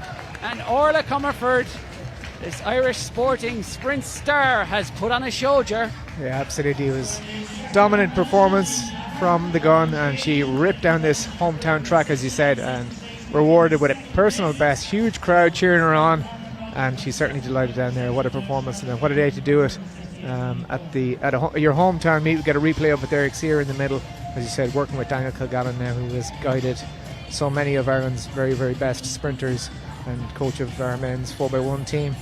But Comerford into her running and away and clear at 11.72 officially. I think it is Julie Ross came through for second. Yeah, Anna Grimaldi of New Zealand back in third, 12.76. Ross 12.65 in second. So Orla Comerford has won by almost a second there. And she is signing the inverted camera that they do at Roland Garros there for someone. A bit of creative digital marketing there. There we go. But anyway, she's going to be very popular. Of course, over the last 2 years, her star has truly gone supernova. As we go back to the women's hammer, where it is Beatrice Liano, who is currently in 6th place, 67.10. And that looks like an improvement. That looks like a slight improvement. Yeah, maybe over the 68 mark there. You can see just at the top of your shot, some of the hammer throw men are getting ready as well, or shot put men rather, as we see Dana Keeley taking an attempt at 184. She has gone clear at 181. That may be her third, I think just her second attempt, so 2 failures there. She had 1 failure at 181, then went clear. So still in the competition, alongside Morgan Lake, Fatima Dubali, Michaela Karuba went through over 184 as well, as did Siún Quinn. So brilliant performance from her. She's gone over 185. There is the official result of that women's truly world-class mixed class para 100 metre sprint. Orla Comerford 11.72 personal best, Jules Ross 12.65, Anna Grimaldi 12.76, just ahead of Ida Louise Overland 12.78. And I'm joined, thankfully I've got rid of Cathal for a little while, by Ronan Duggan. Ronan, you were here with me last year. Welcome back. Very much, sir. And Cathal will be back later, so I wouldn't give him too much hassle. Yeah, he did alright so far. He's up to your standards. We just see the hurdles that we've put out for that women's 100 metre hurdles coming up very, very shortly on track. You see the presentation. Danny McDade getting a presentation on the infield. Yeah, these are our 1976 Olympians, with 5 of them that we're going to see this evening. So Danny McDade being one, Eamon Coughlin is down there as well, and we have Mary Purcell and a number of other athletes as well from 1976. Eamon Coughlin is called. Yeah, we just see throw being measured there in the hammer. That was Alexandra Smeech in her third run effort. Eamon shaking hands, got his Villanova polo on. He's looking the part as always. Eddie Leddy there on the very right hand side as well. Leitrim man. Exactly, and Mary Purcell is getting hers there now shortly. There's our meet director as well, Noel Guyden, on the very left of shot, looking very sharp. He's obviously gone for the kind of Hawaiian style shirt with the weather. Yeah, he's matching the weather. He's manifesting it to stay. And we're back to the hammer here. Yeah, we've got Mariana Walker. So 62-67 is her best from the first round. Her third round effort now, we'll see. Looks like it's going to be in the sector. It's just clear at 60. I don't think it's going to be an improvement. It's going to fall just across the 60-metre line, maybe in around similar. So we will have just 8 athletes to go on to a further 3 throws. At the minute, Walker is sitting in 8th. So it'll be Patrin Skaita, the Lithuanian, and Margaret Hayden, the Tala AC athlete, may just miss out. But our leader is sitting pretty, 75-19 in her third round attempt. Our Olympic champion Cameron Rogers from Nicola Tuttle, who's in second with 69-63. So no breaking of the 70-metre barrier, or indeed 72 as she did earlier this week on numerous occasions for Tuttle. But 3 more throws to go. Finding her feet, Beatrice Liano sitting in third with 68-24. Yeah, I was looking earlier on at the progression of that Irish record over the course of 5 years. That hammer record by Eileen O'Keefe. She put nearly 10 metres on it over the course of 5 years, so she's really set a high standard. Absolutely. If Nicola Tuttle does the same, she'll be a new world record holder. But there is Orla Comerford getting a big blank check, as we always like to see. Financially concerning. I'd say she'll have the Tipex out. She'll have the orange coloured Tipex out later on tonight and topping up her bank account. She's seen Catch Me If You Can, you know. Absolutely. Simple. It's simple. But a fantastic performance there, as we said. A personal best in that 100 metres. As our women's hurdlers get ready and lined up. We said we've got a 10-lane track here, so it's great we can get 2 extra athletes than usual onto the start line to a lot of different meets, and also 10 men will have qualified for that 100-metre final we'll have coming up later on. As I said, hop on to mortongames.ie to get your live results and see who is through in that one. But there's our full lineup of the women's 100-metre hurdle, sponsored by Davy. We've Laura Banco, a Hungarian. We've got Milica Amini of Serbia in 2. We've got Selena Wojciechowski, Switzerland in 3. Mariana Majewska, Poland in 4. Emma Nwofor in 5. She'll be one to watch out in this one, as will Adeobi Tebugbo of Nigeria. Amber van den Bosch, the Belgian, goes in 7. Hawa Jallo of Germany in 8. And 2 Irish athletes on the outside, Abigail Farrell and Siún Quinn, Farrell, under 20 athlete. So she's up against the very, very best in Europe, certainly here, as well as African Games medalist in Tebugbo. So top class field. And let's see what we can do. The wind has been playing ball, the conditions are good. We're in the shade on the home straight, but the sun is shining and the temperature is up, so perfect conditions. Once the tailwind isn't too favourable and throwing athletes on top of hurdles, it can be a bit of an issue, but I think it's just about right here at the moment. Is that a stadium record? 12.79. Sarah Lavin's another threat. There are a few 12.80, 12.90 girls in this field. Yeah, Emma Nwofor is having a real breakthrough over the last 2 years, especially 12.86 best. So she's certainly in that kind of form at the moment. So you wouldn't be surprised if it was if the wind plays ball and she's feeling good, that something like that could be very, very on. Majewska is a sub-13 athlete at her best, as well as is Tebugbo. So Hawa Jallo needs to get back to that form. She's not quite there at the moment. Final at the under-20s back in Cali at the World Champs, World Under-20s a couple of years ago, but 13.24 at her best this year. And there's Siún Quinn in the women's high jump. That would be a failure at 186, I think. She did go clear at 184. So no good on that attempt, but she'll be back to the sector very soon as well. Yeah, that bar is at 186. We've seen failures from Fatima Dibali, Michaela Kruba and Siún Quinn now already. And our pre-event favourite Morgan Lake has gone clear. She's now coached by Swedish multi-jumps coach, and indeed sprints, but he's got her over that 2 metre barrier last year. Yannick Trigaro, of course, guided Tobias Montclair over many, many years to many, many silvers. Unfortunately, no golds. I think 4 European silvers and 1 world silver in the long jump. Of course, he had Tentoglu to deal with for all those championships, and we just see Fatima Tibali. That's her second attempt at 184, or 186 rather. Yeah, so Morgan Lake, the only lady over 186. Yeah, puts herself into the lead, but as we saw in Cork earlier this week, a lot of can chop and change from the bar moves, so if she can get a rival clear with her next attempt over the next height, will settle things a little bit further. So again, from right to left, we can see just lanes 3 to 10 on our sheet, on our screen, but we have Laura Banco, Melita Amini, coached by Noelle Morrissey, remotely from Limerick. She's a sub-13 athlete at her best as well and coming into good form. Selena Vanjakovsky, Marika Majewska, Emma Walfor, Adiobi Tabugbo, Amber van den Bosch, Howard Jallo, Abigail Farrell, and Sarah Quinn. Strong Irish contingent in this one as well.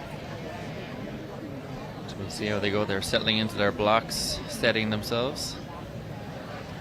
Said the wind has died down. It's a lovely evening here. We could see an incredible performance. Yeah, keep an eye on their lanes 5 and 6 in particular for Nwafor and Tabugbo. Vanjakovsky will get out quite well as well in lane 3. Swiss athlete, and we are cleanly away, and Tabugbo there, the Nigerian, is out very, very well over hurdle 1, and Nwafor's got a little bit of work to do, but she's coming through nicely now, and she may just clear that barrier in the lead. Vanjakovsky's going very well in 3 as well. There's going to be Ellen Nwafor if she can hold on here. There's a bit of clatter and hurdles going on behind her. Majewska was moving very nicely. I think she hit maybe hurdle 7 or 8, but 12.95 is on the clock, plus 1.9, so perhaps running even just a little bit too strong of a tailwind there. You want a nice tailwind, but 93 it's been corrected to on the infield clock, but sometimes it can be a little bit of a hindrance when these athletes are moving at such speed into the barrier. Covering the distance is no problem for them, but yeah, a fantastic race there, really close all the way through. So you're saying they kind of always get pushed onto the hurdles because they're moving so fast. Exactly, with that wind. Yeah, we just see the replay there. So Tabugbo there in the middle in the black t-shirt was out very, very well. She was in the lead to hurdle 3 or 4, and then Emma Walfer to her right on screen came through very nicely. Just watch Majewska in the yellow. I think she just clipped hurdle 8 there as she was coming through, or hurdle 9 as she was coming through very well.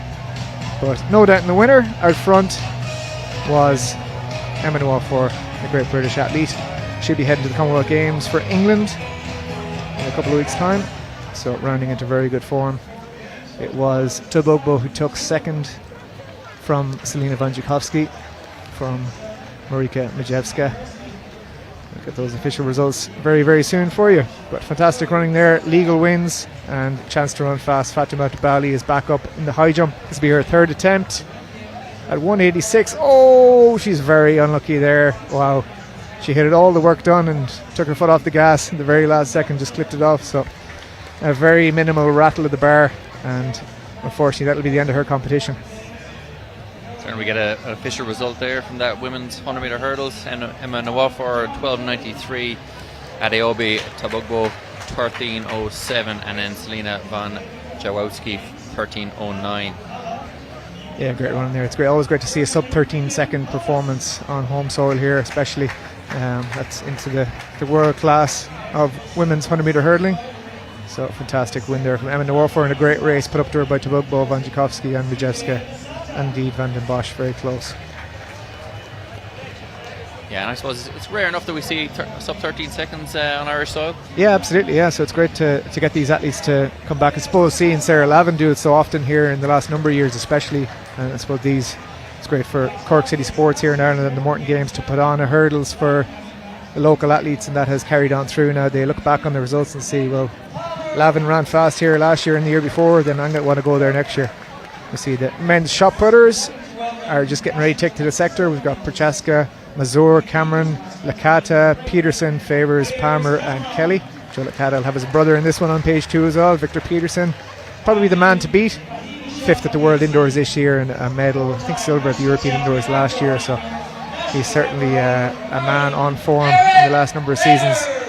And just here in the background, Eric Favours, national champion, getting his introduction to the crowd. Philip Thomas, the German, and I said Christopher Lakata, Joe's brother, will go up against him here in this men's shot put. So a number of men who are well clear of 20 metres, and in fact 21 metres in this one, so it'll be an interesting one to keep an eye on there on the bottom of the screen. Morgan Lake at 188 here now in the women's high jump, and it is a failure at her first attempt. Said the 2 meter jumper, so the real class act. Finalist at multiple world championships, 4th back in Budapest, I think it was. Yeah, Budapest 4th. So truly world class athlete in that high jump. She is the first to fail at that one. We should be joined now for their first attempts at Michaela Gruba and Siwan Quinn, who went clear at 186. So that'll be new personal best for Quinn. She jumped 185 in the States earlier this year. She's now over at the University of Illinois. So new heights breached for Quinn, so that's fantastic to see. Seeing Emma Noah get her blank check there now. Presented her. I see Brie Golden on there. Coach Betty, good hurdler herself. But in this shot put, this is Tadeusz Prochaska, the Czech athlete, 1973 at his best. So he is our first man to throw, to put the shot. Nick Palmer's down there as well, 2025 champion, Morton Games champion here. Yeah, absolutely. We're very familiar with Nick as well around these parts. Fantastic thrower. That looks to be about 19 metre mark for a first thrower. And if those 19 metre guys are in around the high 19s, they're going to be in the mix for top threes. You see Siwan Quinn with a knock at 188. He said PD of 186 previous height. And I suppose it is with that little bit of wind that we're seeing in terms of the hurdles, probably similar for approaching the high jump there, but these athletes will be well able to adjust with the experience that they have, adjust their run up and adjust their approach. Charlotte Payne is back in the hammer sector, so this will be her 4th round attempt, and it looks to be in around the 66-67 mark for Payne. She's certainly capable of going much further than that. Wind may be affecting this as well for them, throwing into it. You have to call on your hammer throwing colleagues, Ronan, on that one. Yeah, I'll put the feelers out to. We was chatting to Phil Conway this morning, who's coached many a great Irish hammer thrower over the years, and he was singing Nicola Tuttle's praises. Very excited to see her go close to that Irish record. He was highly concerned about all the different things that have to have in place for the hammer and making sure it was all up to date. So he's obviously confident enough. She's knocking on the door. Absolutely, not far off it at all. As we just see, number 10 is Beatrice Liano. So 68.24 is the Norwegian's best at the moment. She lies in 3rd place. And that one goes just shy of the 70 metre mark, so maybe closer to 70 than her previous efforts, but just still our Olympic champion Cameron Rogers clear of 70 so far in this competition. Yeah, with a whopping throw, 2 whopping throws of 75 and another of 73, so really showing her class there.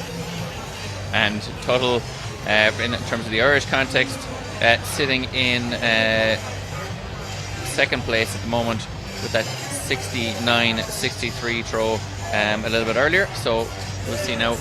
Here's Cameron there. It wasn't the shot put, and we just cut straight back across. Cameron is just clear of the 18 metre line, and Nicola Tuttle is in for her 4th round effort in the hammer.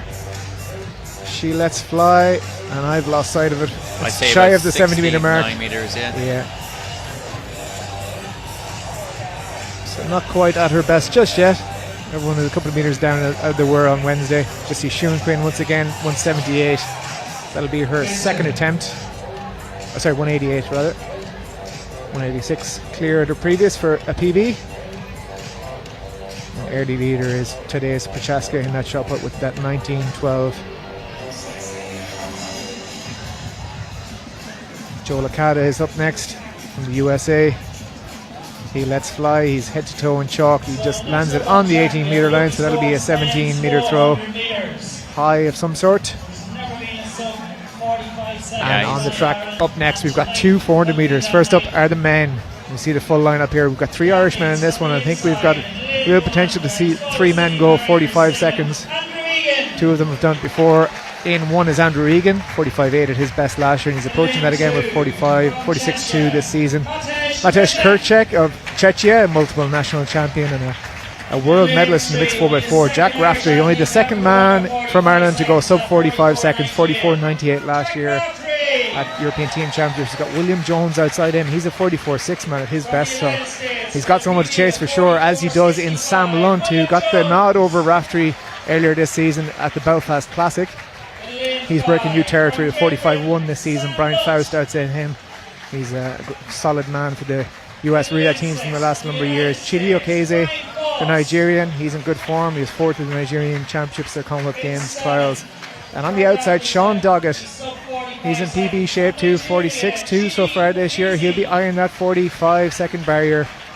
Can he do it? Lunt there in the middle is an interesting one. He's a 4 hurdler, a 400 metre hurdles PB. Just seeing 2 to the right of Raftery in the green. 400 hurdles PB just earlier this week with 49.1. So he'll be another man to watch in the middle lanes. He's certainly having the season of his life. 45.16 personal best. I suppose you're looking at the personal best and seasonal best. This race is finely balanced. There are a lot of athletes within a sliver of each other, really. Absolutely, yeah. So obviously the Irishmen will be familiar with each other, especially, but Kirshek there in 2 will be familiar with Raftery. They raced each other in the World University Games final last year. Raftery 4th from lane 1 in that one. And of course Raftery and Lunt have gone head to head this year, as have Raftery and Doggett on numerous occasions, apart from being teammates at the World Relay Championships back in Gaborone, and indeed back a couple of years ago in Rome in the 4x4. So it's a really exciting event here. Faust there on the blue, just to the further to the right in lane 6 as well, is a very fast 200 metre runner as well, and he's shown that already this week in Cork. He is in good form, so it's going to be a very interesting race. And Regan in lane 1. Galway City Harrier ran his PB from lane 1 in fact in Belgium last year, so that won't be deterring him in any way, shape or form. He's a sub 21 second 200 metre runner as well, so he knows how to get out in the inside lanes. He's got a lot of racing in his legs this season already, and I think himself and Doggett will fancy themselves to break new ground and see a 45 on the clock at the end of this one. But Raftery won't give it to them easy, as the Irish egos are on the line, but they have a lot of work to do to get ahead of these international men, Ronan. Certainly, I think you look back to, remember Thomas Shamney back in the day commenting on in a race in Oslo and saying the main thing is I wanted to run 140, sub 145 or 145 for 800, and the second thing is I want to beat the other Irish guy. So exactly. It's always important here in these races that you do want to run as fast as possible, but there's rivalries on the line, particularly with a nod to the national championships later on this summer as well. So these athletes will obviously be close friends but also rivals as well at the same time. Yeah, I think that was Valentina Sava we just saw in the hammer circle. 64.11 her best in the second round, but that'll be her 5th round throw. She lies in 7th place at the moment. Goes to reverse order from furthest to shortest of the top 8 for the last 3 throws.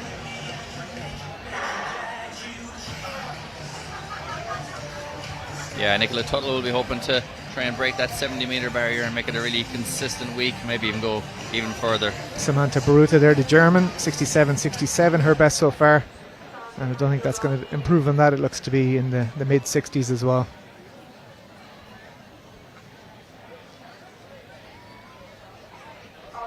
The 400 metre men are called to their marks. A hush descends over the stadium. They're going to be into a headwind for the first 200 or so, certainly on the back straight, and they'll come around. They unfortunately probably won't get much of a benefit of the tailwind on the home straight with the stand in the way, but our lineup again, we've got Egan, Kershak, Raftery, Jones, Lunt, Faust, Okeze and Doggett.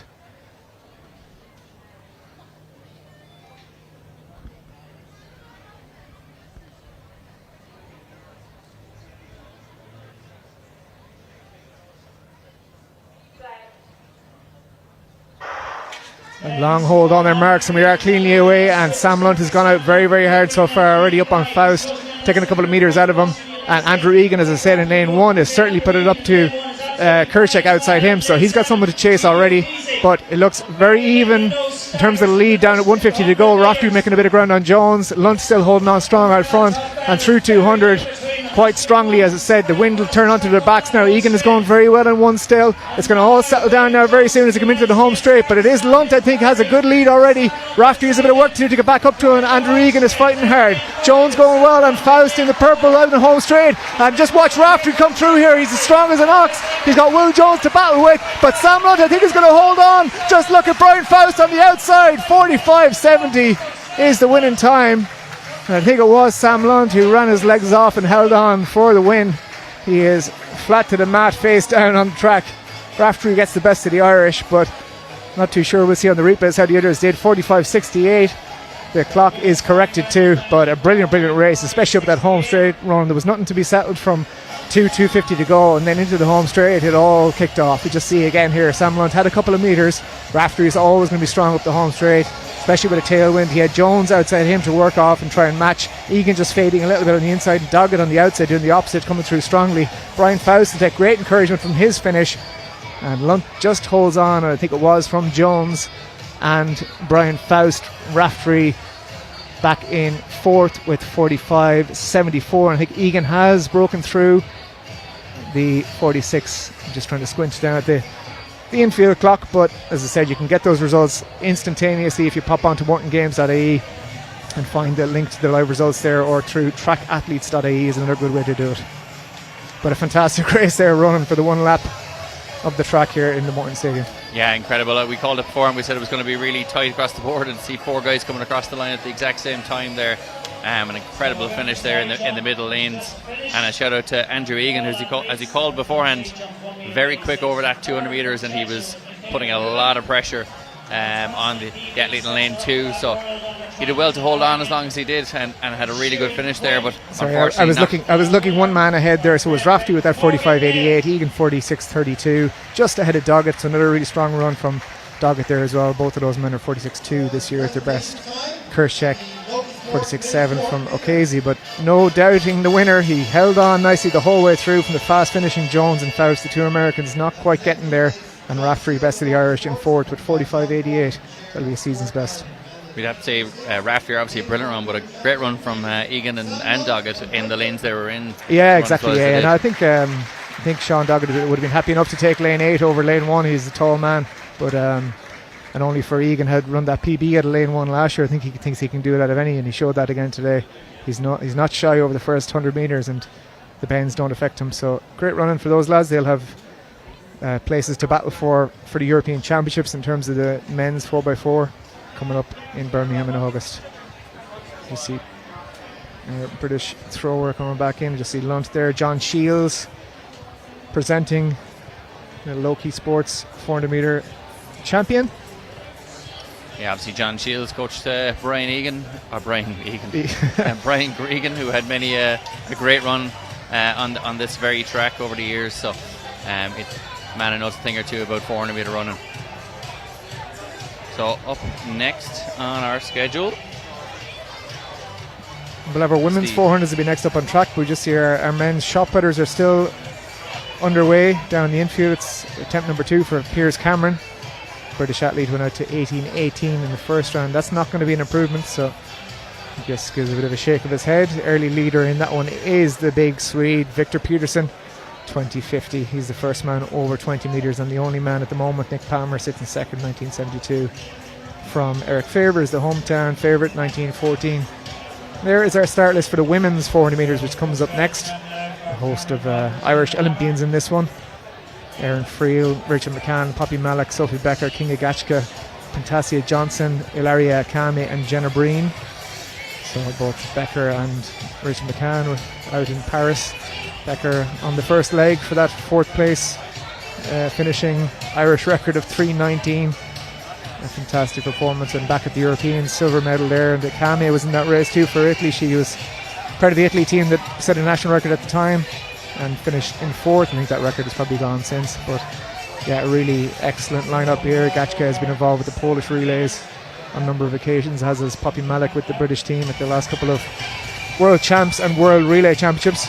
So it's going to be an interesting battle, much like the men's. It's going to be fairly evenly matched, certainly on season's best. Pantasia Johnson is away and clear, probably on personal best with 50.5 last year in Tokyo.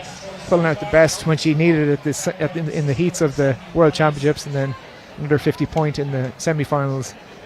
But the Bahamian is not quite on that form just this year. She's 32 now and has just moved up to 400 metres in the last number of years. So from the ones and twos, but yet to breach the 51 or 50 point barrier this year so far. Decent putt there from Victor Peterson as well.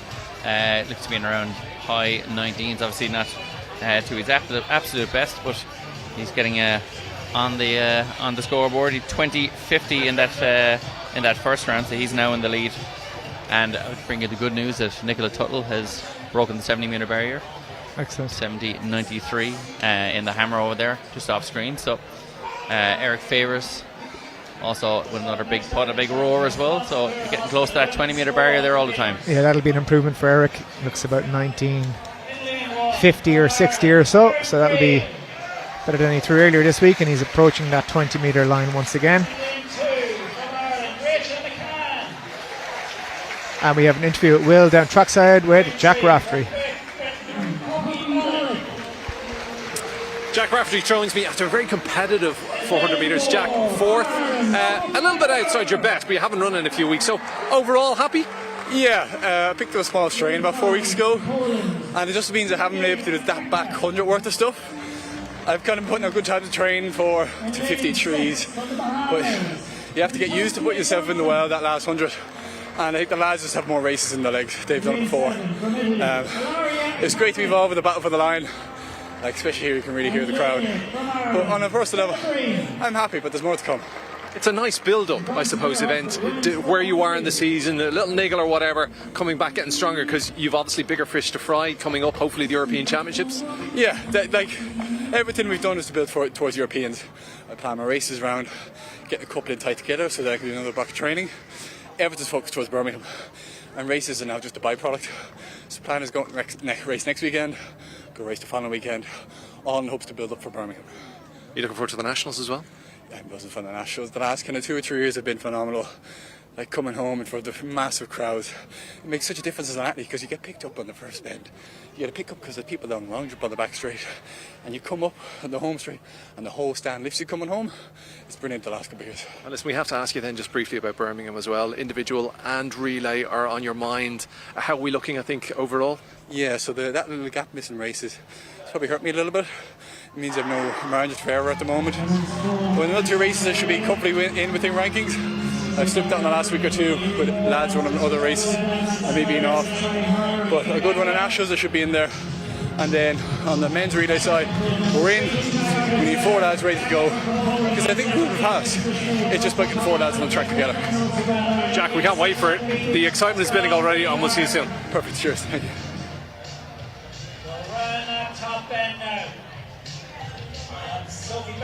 Okay, we are back for this women's 400 metres. We see Sophie Becker running strongly into the home straight with Kinga Gashka just outside her. Pantasia Johnson has faded a little bit, but it's going to be Kinga Gashka, the pole, coming into the home straight, and Becker is working hard to stick with her. And Poppy Malik coming behind Pantasia Johnson, the Bahamian, is running very well. But look at Becker coming, she's coming strongly. Can Gashka hold on? I think she will. We'll keep an eye on the clock, and it's going to be a different line. It's 52.50 for Kinga Gashka, just from the hometown favourite, Sophie Becker, in second. A great running there from the young Polish athlete, both decked out in their purple and yellows of New Balance. A little bit breezy, as you've seen from the men's times. All are a bit down off their previous best so far this season, but 52.49 corrected on the clock for Gachka. Should be very happy with taking that win here at this Morton Games. Of course, a bronze level meet in terms of bonus points, and not far off. I think it is the season's best, in fact, for Gachka. She does have medals with the Polish relay teams in the past, and you just see her up the home straight. She had a good lead coming in from 300, and Becker was just biding her time. Comes home nice and strongly behind her, and fast finishing Pantasia Johnson, the Bahamian, behind that too, will take 3rd place. But no doubt in our winner. It was Kinga Gashka, the pole, from Becker, from Johnson, from Poppy Malik. Rachel McCann, the next best of the Irish, and behind that, young Erin Friel in lane 1, and Jenna Breen right on the outside. So middle lanes did the trick again, Ronan, as they tend to do. Seated well here, and another great battle up the home straight in the one lap. Yeah, certainly you could see there that Sophie battling with Gachka up the home straight there all the way over the line, and we've ended up with a 52.49 for Kinga Gachka and a 52.65 for Sophie Becker. Printessa Johnson, the Bahamian, 53.09. So really, really strong field there across the board. Yeah, you can see the 100 metre athletes are delighted with the conditions, but I think the 400 metre runners may not be so praising it. They enjoy the sunshine, but the wind, based off everyone's season's best, a little bit down. So conditions not quite favourable for the one lap, but you got to go out and race, and it was a really strong race. It was, as was the men's 400 metres before that. So yeah, and I suppose the positive thing then as well, Joe, is that we've had two really good 400 metre races there, and the crowd certainly getting stuck in there. I mean, you had Jack Raftery in the men's race, and Sophie Becker in the second race. So yeah, absolutely. Both of those athletes, crowd favourites here, and local athletes. So it does help to have good Irish involvement at this meet, of course, and. Indeed, as said, Erin Friel, part of the under-20 relay team that will be going to Eugene, she'll be hoping, and maybe even individually, as well as Rachel McCann and Jenna Breen, who put in such good performances in the World Relay Championships earlier this summer in Gaborone. Running fantastic legs for both teams, mixed and women's. You just see Kinga Gachka getting her check and her flowers. Yeah, and Sophie, I'm sure, is going over there looking at the check and going, I'd like a blank check. She would love the blank check, I think, but she might get a slightly smaller blank check later on today, hopefully. I feel like she's a very Happy Gilmore-esque character and would demand a large check. I thought you were happy-go-lucky. Happy Gilmore is much better. Yeah, happy-go-lucky as well. I don't really know that well. You just see the Norwegian back in the hammer circle. That's going to be a foul. I think she's just walked through.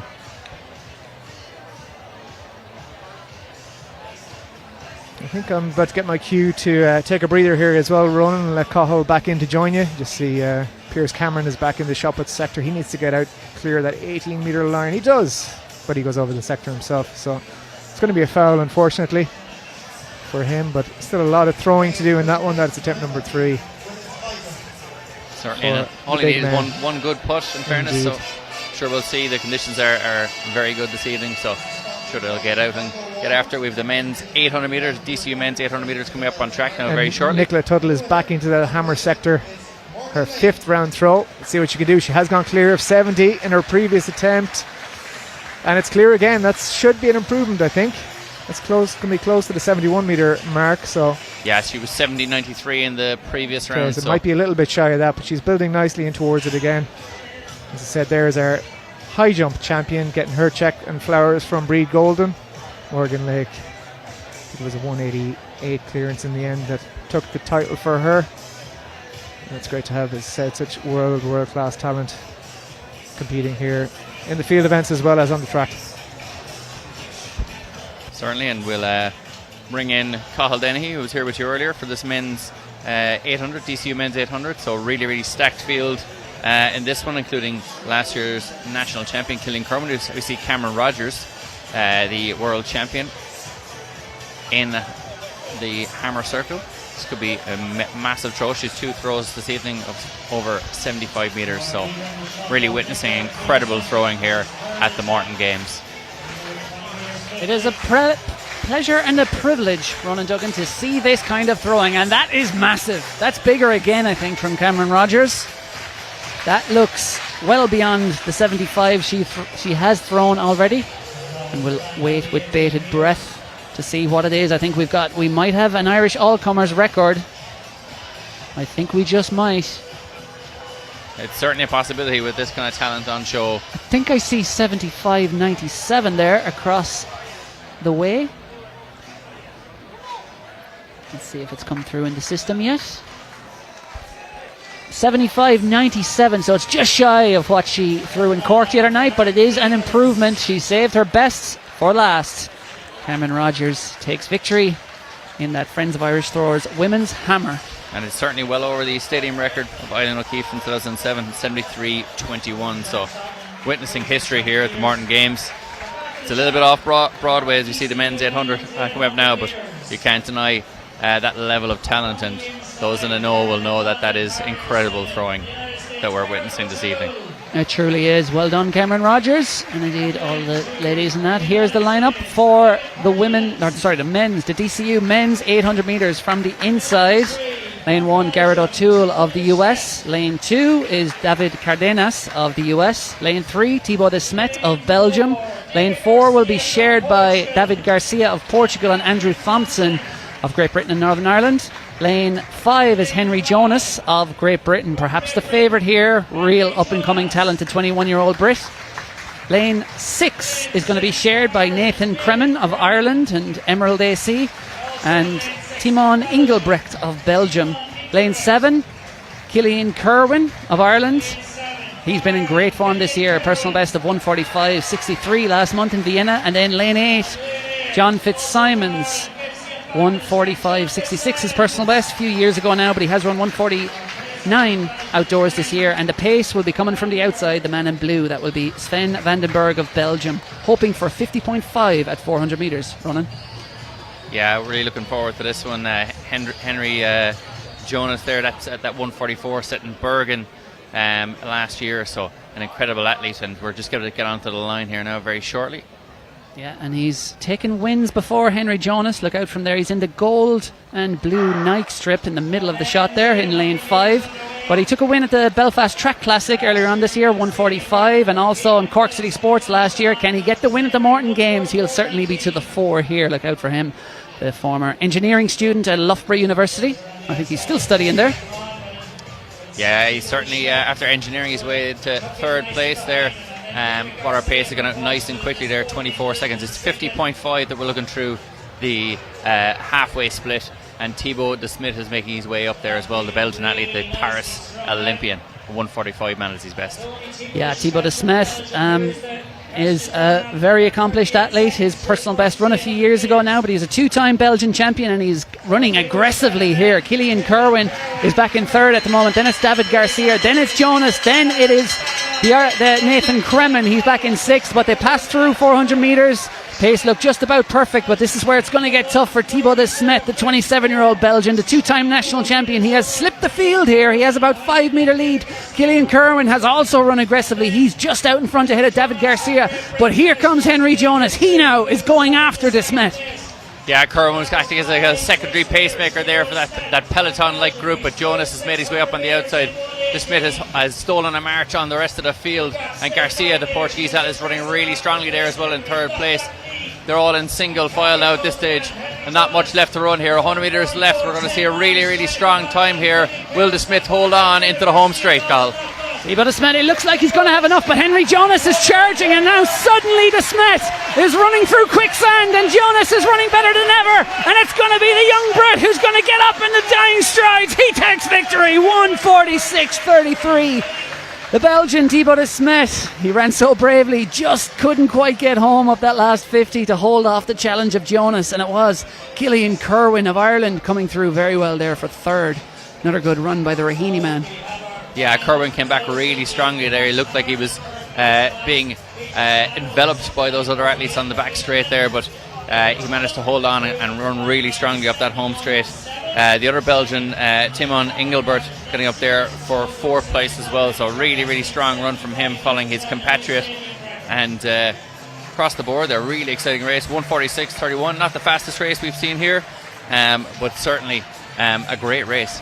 Yeah, a very good race, and well done to Henry Jonas. We billed him heavily on the start line, but as you can see there, he had a lot of metres to find on Thibaut de Smet, but de Smet is an athlete who likes to run aggressively, and he certainly did that.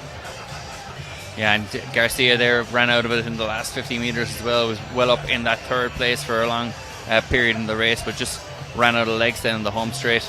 You could see Nathan Kremen there as well, working really strongly. And John Fitzsimons, great to see him back in the mix here in the Morton Games. Yeah, you see Timon Engelbrecht coming out the outside there, battling Kerwin for that third position, but Kerwin got it. The battle up front. The man who played his cards last ultimately played them best. You can see the tightness there in Thibaut de Smet. That stride is just constricted like it's in a vice. The vice of the 800 metre fatigue, which you know all too well, Ronan, the 2-lap tango. Certainly not at that pace, but an incredible run there from Henry Jonas. having a very positive time on Irish soil this summer. So I'm sure he'll be back. And I believe that Will has cornered our Olympian, our two-time Olympian, Sophie Becker, for a chat after that 400 metres. Sophie Becker joins me now after the women's 400 metres. Sophie, second place, a really credible second place, 52.65 I think it was. Happy overall?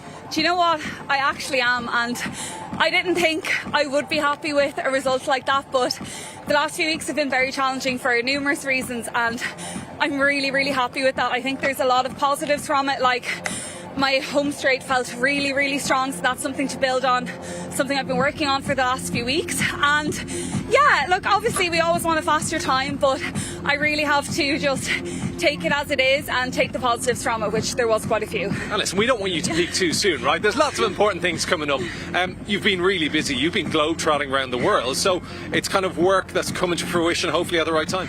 Yeah, I hope so. I took June off of racing and went back to a big block of training. There's just a few things that kind of came to light in May when I was racing that unfortunately you can only really tell when you start racing, and things just didn't feel right, so went back into a really big block of training and worked on. I just felt like my speed endurance really needed to be topped up, and I think it felt better there. Obviously I would like the time to be faster, but my speed endurance definitely felt better there. So yeah, it was a busy summer, and the next few weeks are going to be busy again as I start back racing. Listen, we can't wait for it. Nationals coming up and then European Championships. Really looking forward to both. What are you going to be doing in each, and where do you see as well for Birmingham? Ooh, a surprise. I don't know yet. Obviously I've done quite a few 200s this year. It was something I wanted to dabble in a bit more. It was going to help my fours, and I just really enjoy the 200. Now 400 is obviously, 400 is obviously my baby. Like, I love the fours, I want to be on the relays, but I've been enjoying doing the two, so I'm not sure yet. Probably the 400, but I might try get another 200 in before the closing day of Europeans. People will kill me if I don't ask you about the relay for Birmingham, because I know everybody's looking forward to that. What's been the talk in the group chat with all the girls? There's some new girls coming up, pushing you all, which is always good to have competition too. But do you think we're going to be competitive? Yes, absolutely. Do you not remember the relay that we did back in Botswana a few weeks ago? That was really, really exciting. We have such an exciting group of girls coming through. The relay that ran in Botswana was great. I think it was our third fastest time ever. And there's obviously people that are going to be coming through the next few weeks, people who will be added in. So yeah, we were second there 2 years ago. I don't see why we won't be fighting for a medal again this year. I'm really excited for it. Sophie, we can't wait. Go and have a rest, and we'll see you in a few weeks. Well, thank you. Bye. That's not mine. Fight and talk there from Sophie Becker. Yeah, I'm glad we're over here. Better you than me, Will. Sophie Becker, one of the delights of Irish athletics, and running brilliantly and getting back to brilliant form there. She might be hitting that at just the right time come Birmingham next month. Next up on track, as we see confirmation of the result there for Henry Jonas, 146.31. Thibaut de Smet hanging on for second, 146.48, and Killian Kerwin, strong run from the local lad, in third. Yeah, good field here in this women's Irish Life Dublin Marathon 800.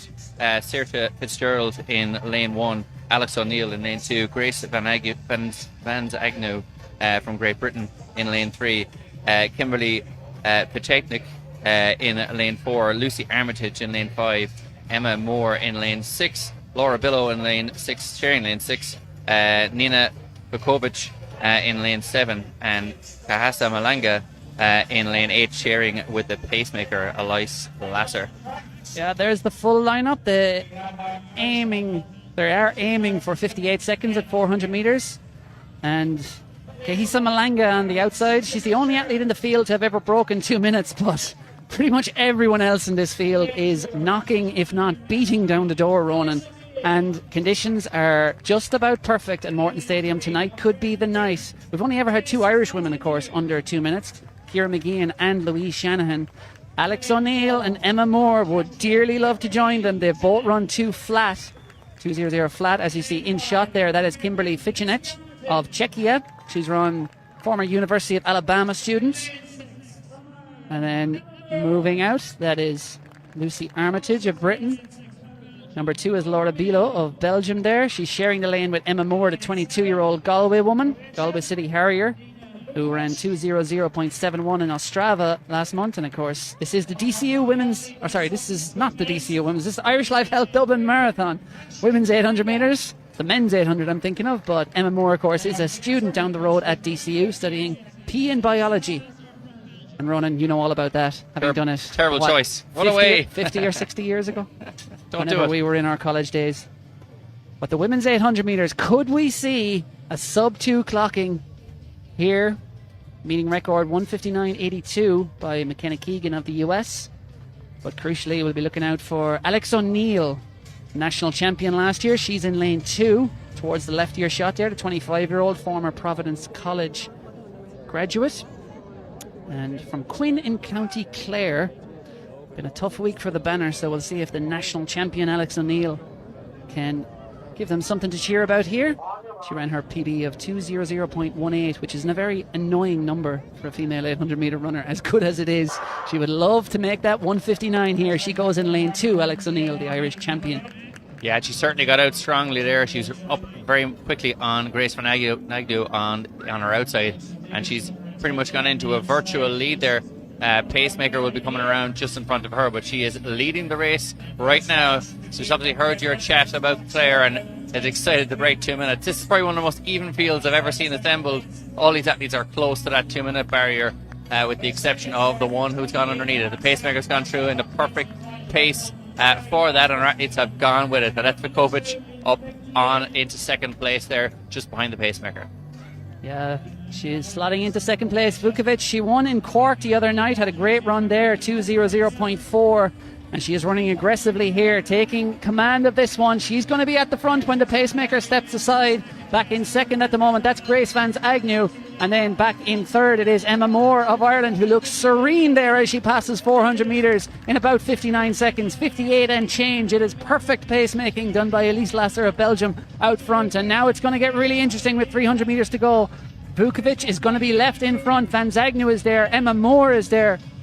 Lucy Armitage is coming up, making her way up on the outside, the 21-year-old Bucks University champion over 800 metres indoors this year. She's getting up to second place there. She's having a breakout season, as is Emma Moore, and she's got up on to our leader, Vukovic. Yeah, it looks like she's ready to strike the Brit. She had a great run there at the British Championships, third place last month behind Georgia Hunter-Bell and Izzy Boffey, and she is showing her rivals a clean pair of heels on this final bend. She's opened up 2-3 metres, but there are dangers coming from behind. Grace Van Agnew, the fellow Brit, she finished right behind her in fourth place at the British Championships last month. She's right behind her here again. Who's going to have it down this last 50? Vukovic is not done after her win in Cork. She's going to make it a double. The Croat reigns supreme in Dublin. 2:01.46. It is the two Brits then just behind Grace Van Agnew and Lucy Armitage, and then it was Emma Moore, the leading Irish woman, back in fourth. She'll have come in around 2:02. Great race. It looked like maybe, Ronan, that Nina Vukovic, the race might have been run, but she had paced it really to perfection. Spent her pennies very wisely there and only went bankrupt at the finish. Very true, Carl, and well put. Yeah, she certainly looked in a little bit of trouble in that home straight. Armitage showing maybe that little bit of naivety going early with 200 metres left to go, but she had that strength, a 9-time Croatian national champion, to get over the line in 2:01.44. But a really strong field there. Saoirse Fitzgerald getting up as well, we think, for a 2-second PB, which will put her thereabouts for the World Junior Standard as well, which is an incredible achievement by the athlete, wearing bib at number 8 there in the centre of your shot. Yeah, Saoirse Fitzgerald is headed for the University of Washington, I believe. Consulting with my University of Washington expert, Paul Marca, who's travelled all the way from Seattle to be here tonight. He told me there are 9 athletes, current or former alumni of the University of Washington, currently competing at the Morton Games tonight. And I guess with Saoirse Fitzgerald, we can make that 10. Does that count? Asterisk? I don't think so, Carl. I think they have to be academically in there. 2:03.52. That's been confirmed for Saoirse Fitzgerald with a 2-second PB there. But we do have Vukovic, the Croatian, 2:01.44. Armitage, 2:01.89. Grace Van Agnew, 2:02.11. Alex O'Neill with a great run there, 2:02.40 as well. So really strong Irish performances as well, Cathal. Was it Alex O'Neill who came through for fourth? I thought it was Emma Moore. So we saw in Cork the other night there was a few little change-ups in the results system, but I'm pretty sure that was Emma Moore. But obviously our eyes were on matters at the very front of the race in that great battle between Vukovic and Armitage down that home straight. Well, she certainly was there on the back straight, but stranger things have happened, but especially on this track. But we'll find out very shortly. There is Nina Vukovic. 3 times she's won the Balkan Indoor Championships. And very accomplished. She's still waiting for that sub 2, but like I said, she's beating down the door repeatedly. And no doubt one of these nights it's going to come for her. Next up on the track, it's going to be the men's 100 metres, I believe. And for that, of course, we'll have to bring in our sprint expert, Jared O'Donnell. But we're still about 5-6 minutes away from the men's 100 metres, so we'll check in on this men's shot put. Yeah, we certainly had an incredible run of 800 metres there. Those races, 2 races in a row there, really, really high standard and really positive racing across the board. This is Piers Cameron of Great Britain. 18.26 his best, that has him in 8th position, but in the men's shot put, Victor Pedersen of Sweden leads the way with 20.50, the only man over 20 metres so far. Nick Palmer of New Zealand giving best chase in 2nd, 1972. We are in round 4 of that men's shot put. Next on track. Yeah, we won't see an improvement from Piers Cameron there either. 18.26 has come up on our screen, but Nick Palmer still thereabouts as well, throwing well into the 19 metre range, so last year's champion, I'm sure will want to retain his crown. Yep. So up next is going to be that men's 100 metres, Cathal. Really high quality heats even earlier on, culminating in that 10.14 we saw earlier. Yeah, Borja Canola, it'll be really interesting to see, can he get the win? What a win it would be on home soil if he can defeat this field. Sean Aibobo is in there, of course, as well. He's running very well at the end of a long and tiring collegiate season. There is your full lineup for the Athletics Leinster men's 100 metre sprint, and it is the final. Great to have those 10 lanes, and they're being made full use of here. The finish line judge will be busy tonight, Ronan. It certainly will. 10 is a lot to keep a hold of as they cross the line, and will they also be looking for a 10.12 from Johan Blake is the stadium record, which is incredible running. Back in 2015, we might see it broken tonight. Yeah, we've never had a sub 10 in Ireland as well. Who knows? Who knows? It happen? We're going to leave. There is confirmation of the result in that women's 800 metres, and looks like Ronan was indeed correct. It was Alex O'Neill in 4th. Came through strongly. And Nina Vukovic, 2:01.44, takes victory ahead of the 2 women who were 3rd and 4th at the British Championships, Lucy Armitage and Grace Vans Agnew. 2nd and 3rd here was Alex O'Neill, the leading Irish woman, in 4th. And yeah, I think Jared O'Donnell agrees with me actually that it was Emma Moore. We didn't have the recall, but I was sure that it was Emma Moore in 4th place coming across the line, and then started to doubt myself, but I think that should be Emma Moore in 4th place with that 2:02. Yeah, fast finishing up the home straight there, and you can see from those times as well, Cathal, you see the 400 metre times. It is probably a bit blustery out there for distance events, so hopefully as the evening goes on it'll die down a little bit for that men's 5,000 metres, women's 1,500 and the mile. But these men will want wind. These are 100 metre men, our finalists, 10 of them in the field. We had heats earlier on this evening, and first 3 across the line in both those heats took the automatic spots, and they were in no particular order from lanes 3 to lanes 8. Sean Aibobo, Propotnik, Akinola, Miller, Cardoso and Dambrauskas. But you get into the final, anything can happen, and there is 3 sub-10 men in this field, including Christian Miller, who is fastest across the line in the heats. He's a former world under-18 record holder. He's a sub-10 man on numerous occasions. He's up in the pointy end of the US trials in 2024. I think he was top 4 or 5 in that. So he's a real talent, and still in his very early 20s. So in that multicoloured Puma strip to the right of Bori Akinola on screen. Akinola with his 2nd fastest time ever, his fastest on Irish soil in those heats. And yeah, great to have him here, and great to have this man here in another new strip from the University of Houston. He wore 2 different strips, black and red, on Wednesday night in Cork. He told me in Cork that he was going to wear the 3rd strip on Friday here in Morton. So is there a 4th? Hopefully so. Who knows? He goes in lane 3, the Irish record holder over 200 metres, 20.27 this year. Trained by none other than 9-time Olympic gold medalist Carl Lewis. He says Carl is a straight talker at the track. If something is wrong, he will certainly tell you. Sean was telling me a couple of months ago. But making great strides. He goes in lane 3, Akinola in 5, but both men will be up against it to take victory here.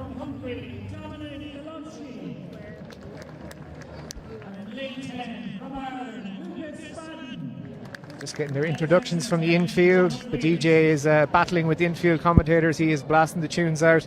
But from right to left there on your screen, Ian Kerr on the right. Felipe Bardi, another 9-second man at his best himself. And Cardoso in the world final on the 4x1 a couple of years ago for Brazil.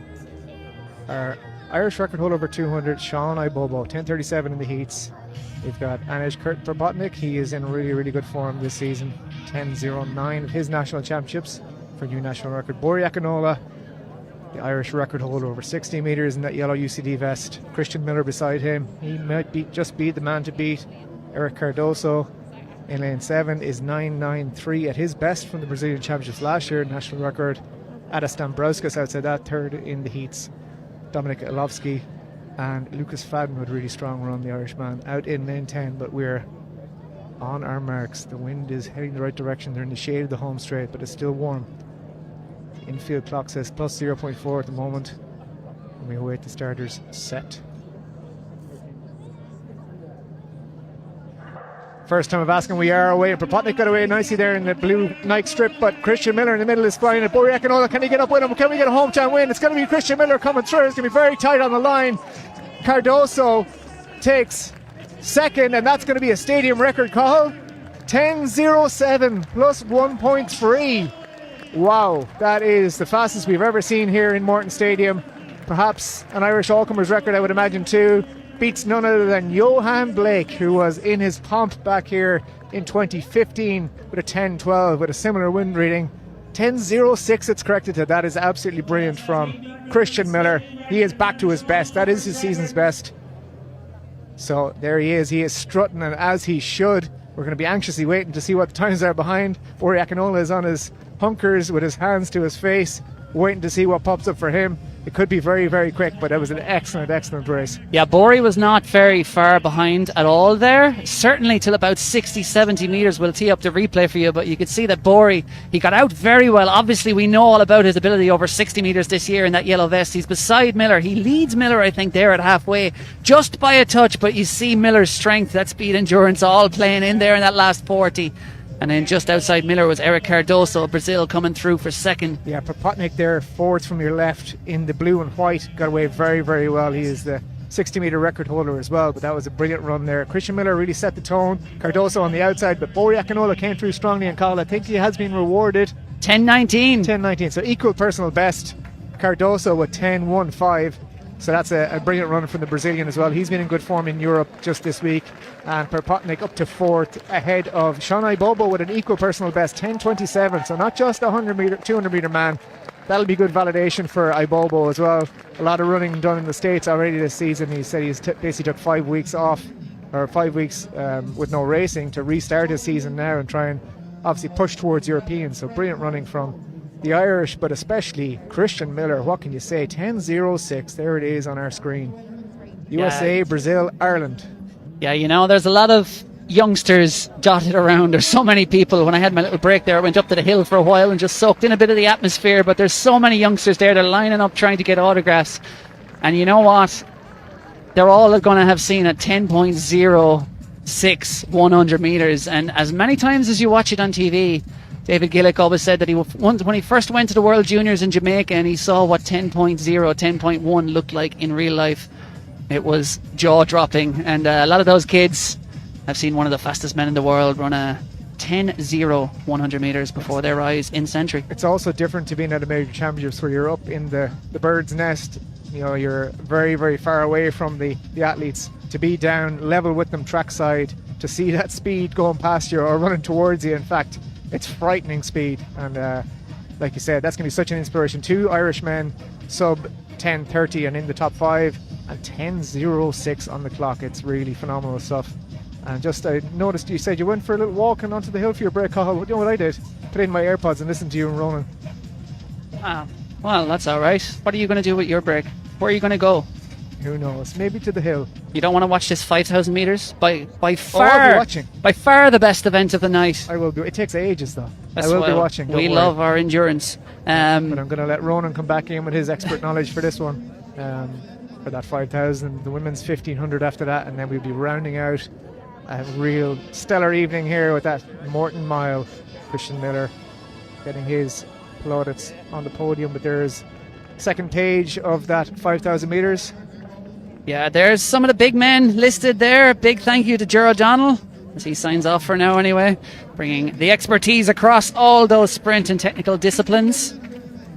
But now it's time for the aerobic monsters. The men's 5,000 metres. Could we see an Irishman go under 13 minutes for the first time in history? Could we see Brian Fay's national record of 13:01.40 go down? Will we see more men catapult themselves into contention for the Irish team at the European Championships in Birmingham? The likes of Callum Morgan, the likes of Cormac Dalton, Jack O'Leary, they'll all want to earn a spot. At the moment, only 2 men have the standard. That is Nick Griggs and Darragh McElhaney. Brian Fay is looking for the standard, but I think he's well ranked enough to qualify. But this will factor heavily, I'm sure, into the selection decision in about 3 weeks' time after that national championships, because it's highly possible that more than 3 Irishmen will be eligible to go to Birmingham over 5,000 metres running. Certainly, and Brian Fay will be looking to guarantee his spot or get close to guarantee his spot with that A standard as well. He has a B standard, and in this men's 5K they'll all be been inspired by that incredible 100 metres there, and they know the conditions are good tonight. Just over 12.5 laps. Just confirming it's gone into the system there. It is indeed an Irish all-comers record, along with being, of course, a meeting record and stadium record. So brilliant stuff from Christian Miller, as Ger suspected. Irish all-comers record. We have never seen the likes on Irish soil. No, and I remember being here for Johan Blake's 10-12, and an incredible night that was back in 2015, but it has been consigned to the dustbin of history and been replaced. Cameron Rogers joins me now after the women's hammer. Cameron, congratulations, a fantastic performance by you, a big throw and a win. Happy? Oh, super happy, super consistent today, really happy, and first time in Ireland, so I've had a great time. It's just been the best hospitality. Everyone's so kind. Like, I really want to come back to these couple meets, Cork first and then Morton here today, so I've just had the best time. Well, you're certainly welcome if you can bring this weather, because it's not usual for Ireland. We're having a great summer. How's your summer going? How's your season been so far? Season's been great. I mean, to open up the season with a PB, have a lot of really consistent meets, and especially after a big move last year from California to Texas and lots going on, I feel like the season has just been, a dream. So as we're closing out now on the last couple of meets, I'm super happy to obviously be here tonight, and then just to get used to this European travel again as I come back in 2 weeks for Commonwealths. Great, you're looking forward to that, and what's going for the Commonwealth gold, I suppose? It's going to be a lot of fun. It's going to be a great time. I know there's a lot of really great throwers in the Commonwealth, so we'll come in. I compete the 27-28, so stay tuned for that, and it'll just be a really great time with some of my teammates as well from home. So I have to ask you, in your professional Olympic and World Championship opinion, we have our own interest now in the hammer, and Nicola Tootle. How impressed have you been with her? Oh, she's the best. She's so sweet. She's such a strong thrower, and I think, oh my gosh, I think the first time we met must have been, I don't know, it would have been a couple of years ago now, and just to see her, thriving and just throwing further and further, like, it's what I want for her, it's what we want for the sport, to see so many people just building on their best and just becoming these amazing athletes. So it's really great every time we get to compete with each other, see one another, and so I think it might be a while before I see her again, but I'm waiting for that hug. Well, listen, we hope you've enjoyed the Morton Games, and we hope we'll see you here again soon. Absolutely. Thank you. Thanks, Cameron. Thank you so much. Well, great stuff from Will and Cameron Rogers, talking to a legend of the sport. She was so quick, she caught us by surprise there, Ronan. We weren't ready for that chat. No, we weren't, but an excellent chat. And it's how fast she spins in the circle. But yes. What a lovely personality as well she is, or she seems like, from up here. And great to hear those words as well about the up-and-coming Nicola Tuthill. Certainly, yeah. And I suppose we need to kind of get across to people here how good Nicola Tuthill is, what she's throwing at the moment, and to be even acknowledged by such a legend of the sport, to be such an up-and-coming and good thrower, is a great compliment at her young age that she's currently at. And look, it's a small community, the hammer throwing community. They know each other well, much like the pole vaulters. There's a real fraternity amongst them. And of course, Nicola Tuthill was an Olympian alongside Cameron Rogers in 2024. She said that experience of walking out to about 75,000 people, the Stade de France, was surreal. She said they were initially kept underneath the stadium, and she could just basically feel the ground shaking with the noise above as she came out for qualifying. But that was all about experience, really, for Nicola Tuthill, going to the Olympics at the age of 20. And then last year she stepped up at the age of 21 with a world final in Tokyo, as we see in the men's shot put. This is Philip Thomas of Germany, and he is currently in 7th position in this men's shot put. We are coming towards the end of, this is round 6, I think. One round to go, I think. Yeah, it is indeed round 6. So Victor Pedersen still leads the way of Sweden with 20 for Sweden, 20.50 ahead of Nick Palmer of New Zealand, 1972, and then it is Christopher Licata of the US, 1942, back in 3rd. But it's distance time, and Ronan, I have to say, all biases not put aside, this is the race I'm most looking forward to this evening, because there's just so many interesting storylines in this race. There is, the Irishmen, many of the quickest Irishmen ever over this distance. Nick Griggs, Dara McElhenney, Brian Fay, many others too. We have a very good Ethiopian athlete, Yisme Dilu, who is just 20 years old. He ran 13:00 on the road for 5k in Saudi Arabia in December. He's not much experience on the track, but he's the kind of athlete who all these men will highly respect.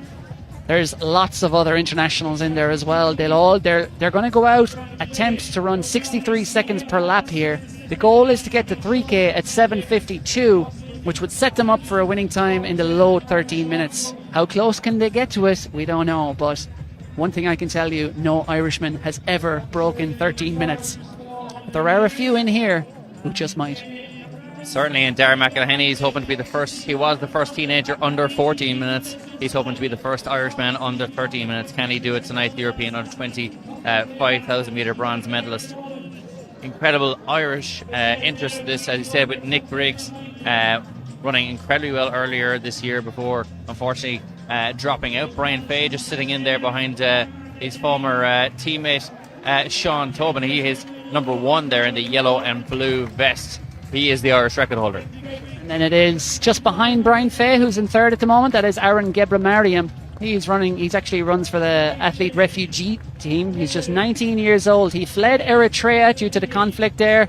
He found refuge in England, and he ran 13:26 just in June this summer for 5,000 metres.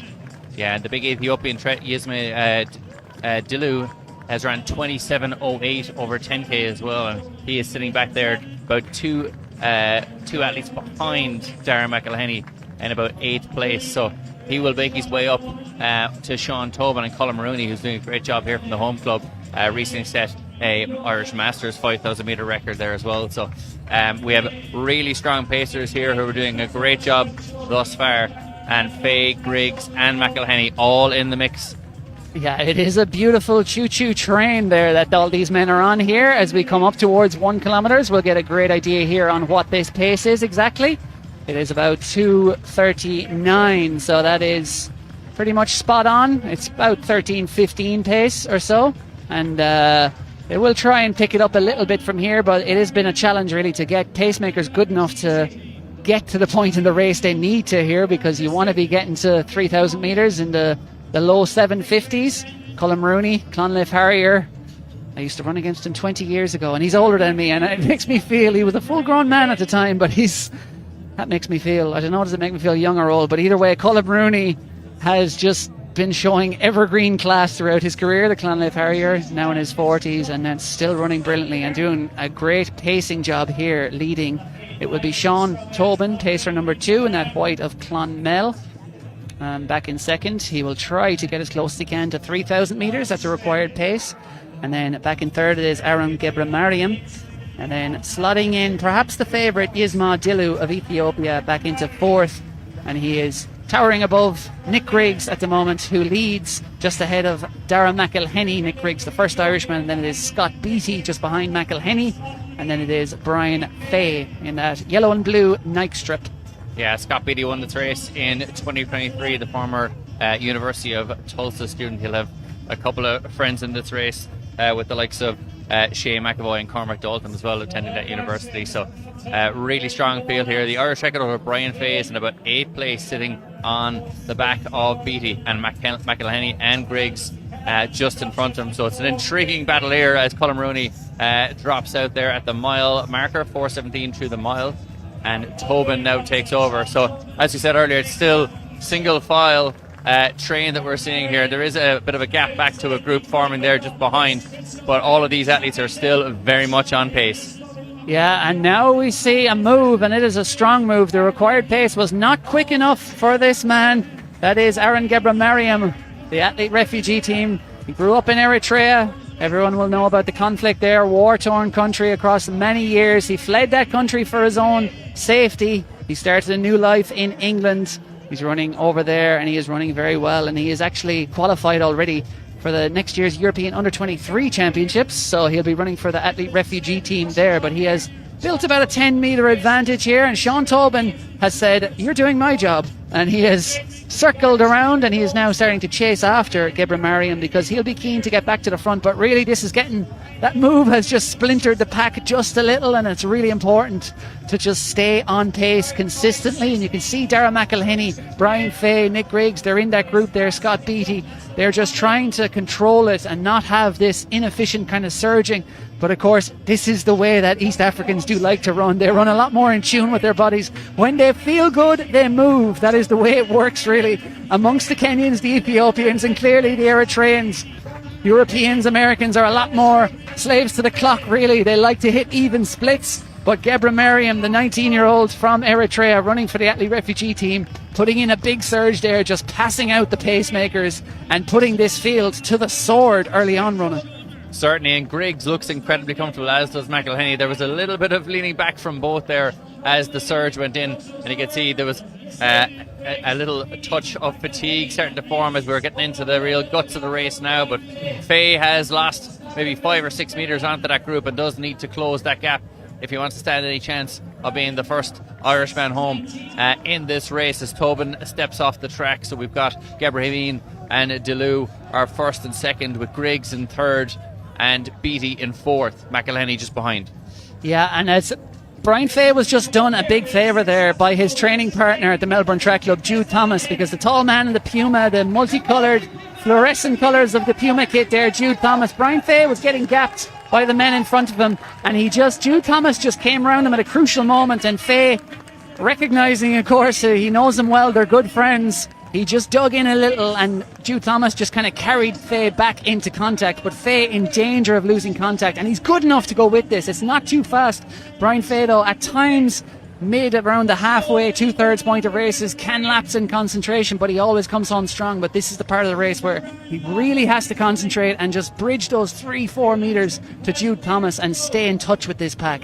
Yeah, and Jude Thomas is a 3:31 man at his best over 1,500 metres, so these athletes will not want him there at the end. He's won multiple Australian titles over 3,000 metres, so he will certainly be, if he's there at the end of this race, he's going to be in the mix to pick up maybe some of the minor medals, but he'll certainly be in the mix. Yeah, the men are lined up. The chasing train is down to 8 men at the moment. But as it was, really, and we're coming up to 3,000 metres here. 7:52 was the mission. We're going to be a little bit outside that. It's going to be around 7:55 on the clock for Gebramariam as he goes through, and then the pack is going to go through a touch under 8 minutes, so 7:59. The pack are currently on about 13:20 pace, so there's not going to be any major records. We're not going to see a sub 13. But it now becomes less about the time and all about the placings. It is a true race in the sense, and we have a lot of men with a lot of firepower and a lot of gears in that chasing pack. But of course, firstly, they have to chase down Aaron Gebramariam.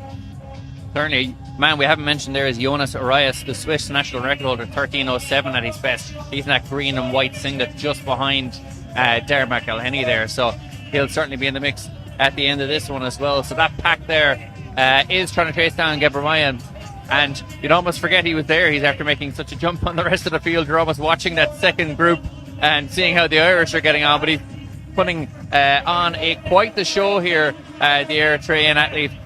With 4 laps left to run, he's got about 40-50 metres on the rest of the field, the 19-year-old. And just behind him is the Ethiopian Dilu. Griggs and McElhenney all starting to take closer order there and almost bunch up behind the Ethiopian. And McElhenney's coming around the corner there. Faye, as this race grows, will probably start to grow in confidence with his kick. But I think the men in the pack are going to have to do something pretty soon, because Gebramariam is out there. He's too good an athlete to leave out there. They've only got 1,500 metres to run here, and he's got about 40-metre advantage over the field. And I think Dilu back in second, I think he's hurting. You could see it on his face, but I think the Irishman in behind, Scott Beattie, the others, I think they're happy to sit on Dilu here. I think Dilu was going to push the pace when the Stacemaker stepped aside.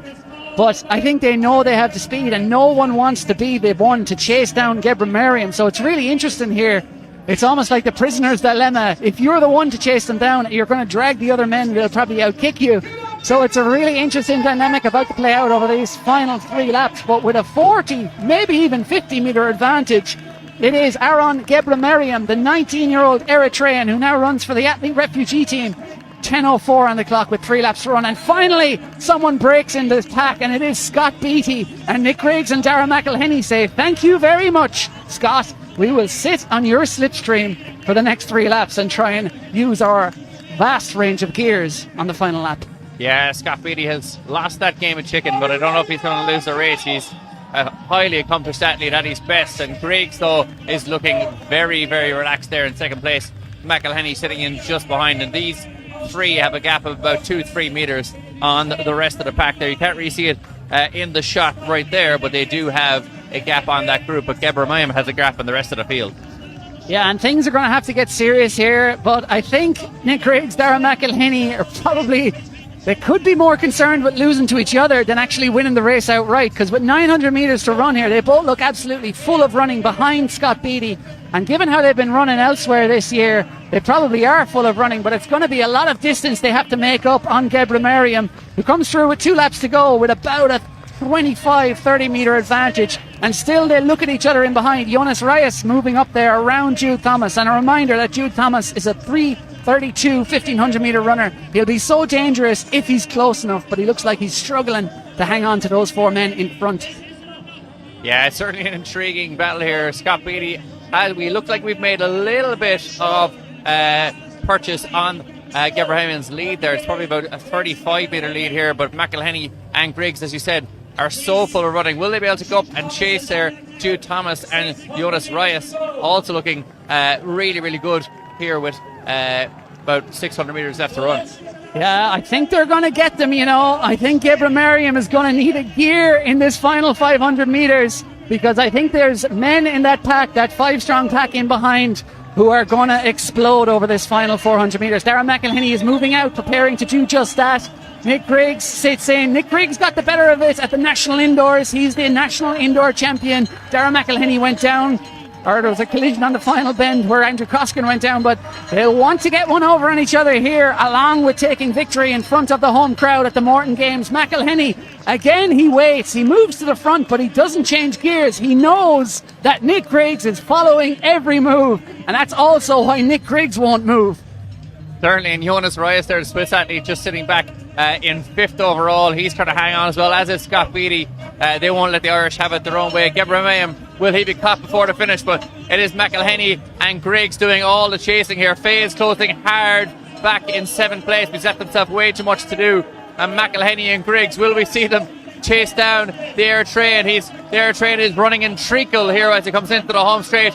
And McElhenney and Griggs are on an elevator to success here up the home straight. I don't think they're going to get there. It's going to be very close. But now, finally, McElhinney and Griggs go at it. They go for the final gear, but it's too late. Deborah Merriam has outsmarted them on their own turf at the Morton Games in Santry. He stole a lead.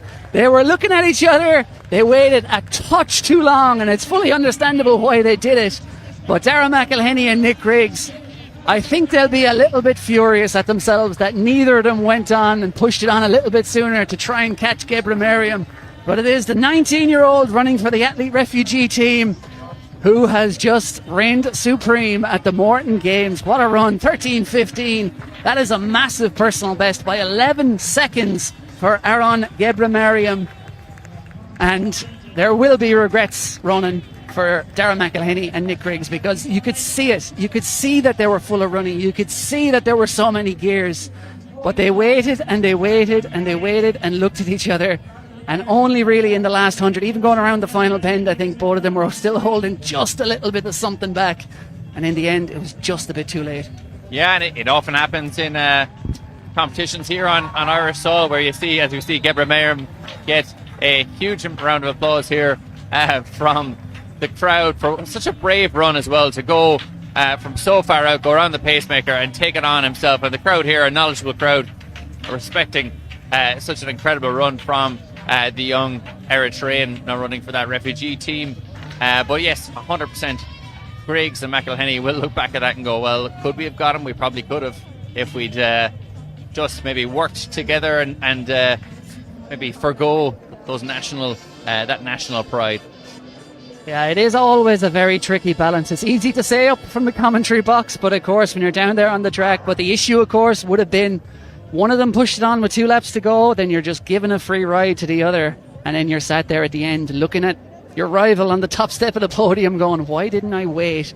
But in the end they both waited and waited and waited, and in the end it was Gebremariam who had the goods, and he didn't slow up. We thought I think he was tying up, but not that much. Gebremariam, Noel Guyden there cheering on Gebremariam in a interesting more than the Irishman, but he was happy enough to see him get the win. And it is a beautiful story. He said he fled, and he said, you know, being in England now, he feels safe, and that's what's most important, because he was very much in fear of his life back in Eritrea, where he fled in the last couple of years, built a new life for himself in England, getting involved with the running fraternity, and that is an 11-second personal best. Yeah, and you have to say props to Scott Beattie there as well, the University of Tulsa athlete, who took on that extra pacemaking duty by taking those Irish athletes a little bit closer to Gebremariam and giving him a shot at winning that race, giving Griggs and McElhinney an outside chance of catching him. But as always, as you said, a sacrificial lamb, and Scott Beattie unfortunately had to grasp that nettle. Yeah, it's Scott Beattie did. He was the one who broke and he moved, but you have to just credit so much Aaron Gebremariam there, because like I was saying, there is a different style of racing you so often see with East Africans, especially the inexperienced ones, and that was exactly what we saw there from Gebremariam. He felt good, he felt like the pace was too slow, and he just said, you know what, sod this, I'm moving, even if it's only in the 2nd kilometre. And what did we see? Everyone else was looking at the pacemaker, the pre-assigned pace of 63 or so a lap, and suddenly the plan was torn up. And I absolutely love that from Gebremariam, because especially these races, you know, on the circuit, they don't have to be processions. You don't have to stay behind the pacemaker. If you feel good, you can go. Gebremariam took a big risk, and he has got the big reward. What a run by the 19-year-old. Incredible performance. I think we're hoping to catch Dara McElhinney very shortly for a quick interview. We see the results here come up on screen. 13:15:06 and 13:15:90 for McElhinney, 13:16 for Griggs. So really good performances and good race all round. Yeah. And what a way to prepare for the European Championships, where we'll very likely be seeing Dara McElhinney and Nick Griggs, and indeed probably Brian Fay as well next month. So great calibre of competition there from all around the world, from down under to East Africa to the US to all around Europe. And of course our pals across the water in Britain. Scott Beattie playing a crucial role in that race, because I think without that move, I think it wouldn't have been close, but for the last 3 laps there, we were just wondering, is this going to come back? It was very much like a Tour de France stage, and we were comparing, do they have enough time? In the end, the chasers ran out of road, and brilliant to see Gebre Mariam get a rousing reception. He has taken down the Irishmen on their own soil, and he has earned that trophy for the Albie Thomas family. Dublin Athletics men's 5,000 metres. Yeah, an incredible character as well as an incredible athlete. He's appears to be bailing out some sort of ship there at the moment, but an impressive character as well as an athlete. And yeah, the LB Thomas Cup and a nice check as well. Some flowers for Gebre Mariam. And an incredible story. We have women's 1500 metre up very shortly. That is the meeting director, Noel Guyden, on the right there. His sons, Ian and Ben, are national senior champions of Ireland on the road. I think it's 5 miles and 10 kilometres. Thanks to Liam Moggan, the coach of coaches, the doyen of Irish athletics commentary, for passing on that. Noel Guyden, not just a meat promoter. And I believe that Will is down with a couple of our men from the men's 5,000 metres. Nick Griggs and Dara McElhenney join me after the men's 5,000 metres. Dara, that was a very interesting race, wasn't it? Yeah, it was. I think, yeah, like a bit unfortunate the way it worked out for me and Nick. Like, when the winner made his move early, I think probably had a bit of confidence that he was going to come back. But then those kind of laps between like 5 to go and probably the bell, we just didn't close the gap enough. So that was why I went around at the bell. I thought I'd still be able to catch him on the last lap, but yeah, I mean, I was gaining on him obviously, but I think I just had to give it a little bit more a little bit earlier. But I think realistically, me and Nick can probably both agree that like there's a bit of a mini race going on in the races as well, like between all the Irish people here. Like, so a part of me is trying to, obviously I'm trying to win the race, like, but I'm also very aware of Nick on my shoulder and the other lads as well. So I'm kind of trying to like hold my position, but also gain on him, which is a bit of a hard thing to do. I kind of just trusted that like doing what kind of suited me best on the last lap was going to get me to get your man, but obviously he had a big enough gap on us at that stage, so we weren't able to close him down. But yeah, it is what it is. Nick, we'll pass it over to Nick. Nick, can I ask you, were you waiting for Dara to go, and was he waiting for you to go? Yeah, it was probably something like that now, to be honest. I think, as Dara said, when Aaron went, I think he went into a very big surge, and I was like, oh, am I going to cover like a 60 in the middle of this race? I don't know. Because at the time it's like I go and then it's just me and him, then he blows up and it's like, what if I, you know what I mean? Yeah. And then all of a sudden you're left out alone. So I think that's the risk you take. And as Dara said, maybe if that was a race on the tour, you know, around the European Continental Tour, you might make it.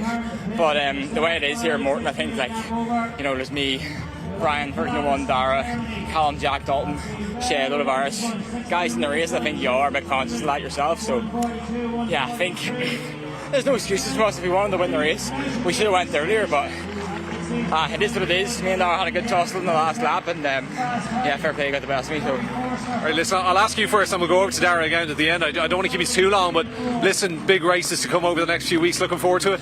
Yeah, absolutely. I think, fingers crossed, me and Dara both have the time for Europeans, so hopefully we've done enough for qualification. So yeah, I've got Commonwealth Games 5k as well, so 2 big championships coming up in the next month. Busy. And Dara, I'll just give that to you as well.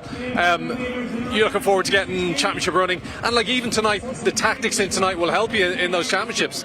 Yeah, absolutely. Like, to be fair, all my races this year I've just been trying to get as championship ready as I can, like just be kind of ready to, well, I was going to say ready to cover every move, like that didn't go great today, but like just kind of be ready for different types of races. I think today took a gamble that we were going to get your man, it didn't pay off, and I am kind of, to be honest, a bit like, it was a bit stupid, but these things happen. But yeah, just trying to get ready obviously with Europeans in 4 weeks. Yeah, I suppose from my own point of view, the last few weeks haven't been great. I missed a bit of time and I've been battling with some illness and stuff, so to be honest, on Saturday today I wasn't really sure like of what shape I was in at all. Like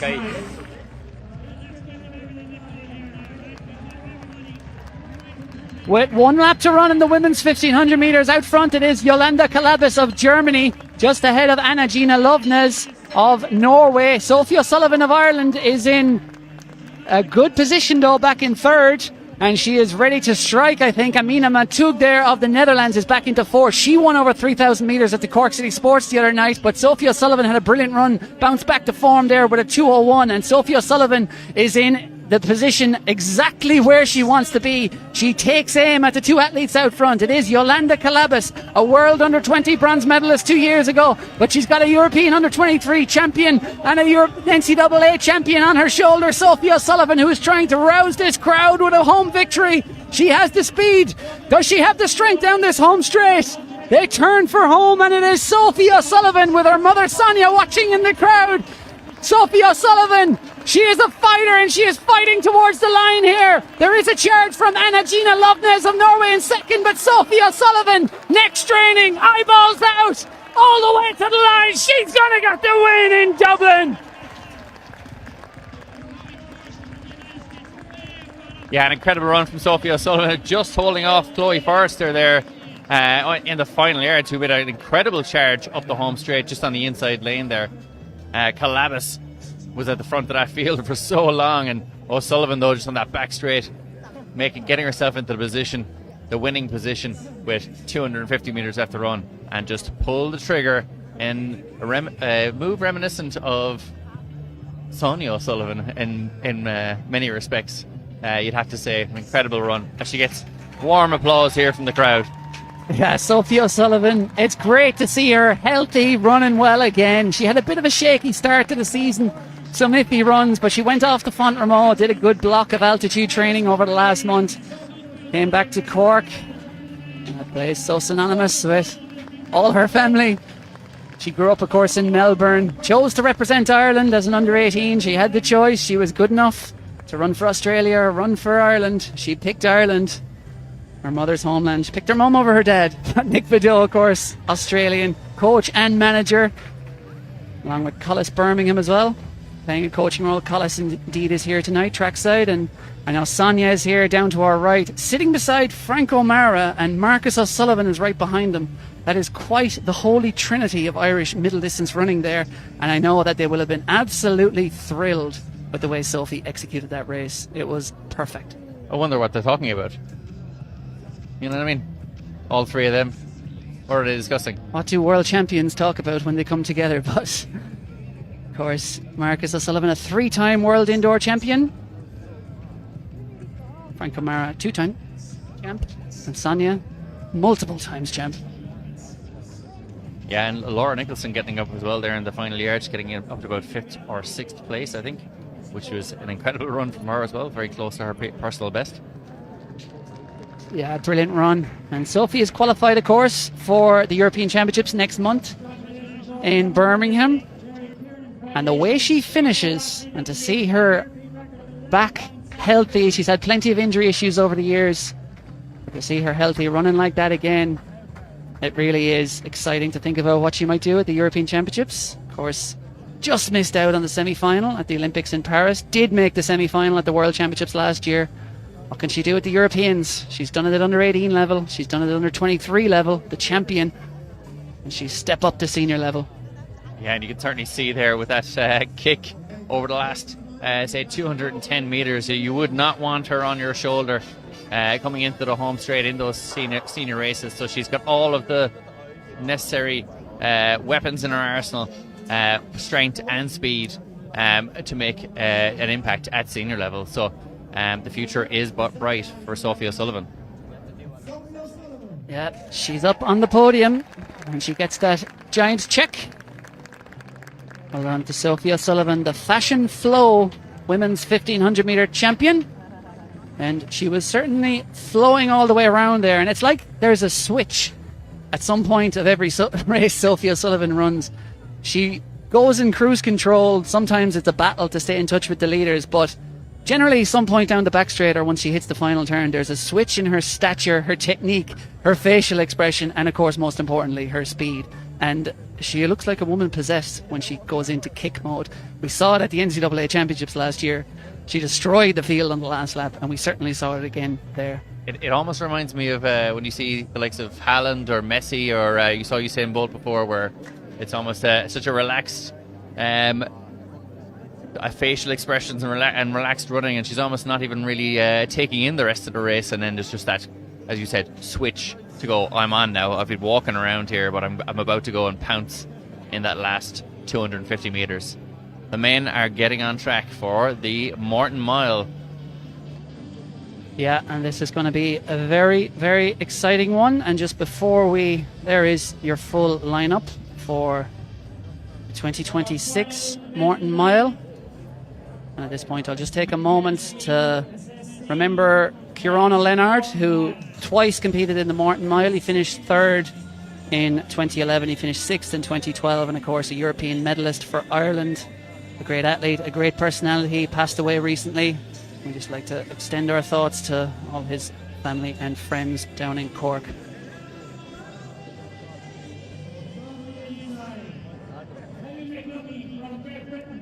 So there is the full lineup for the UPMC Sports Surgery Clinic Morton Mile for 2026, and this is loaded with quality. Henry McLuckie of Britain, he's a 3:53 miler.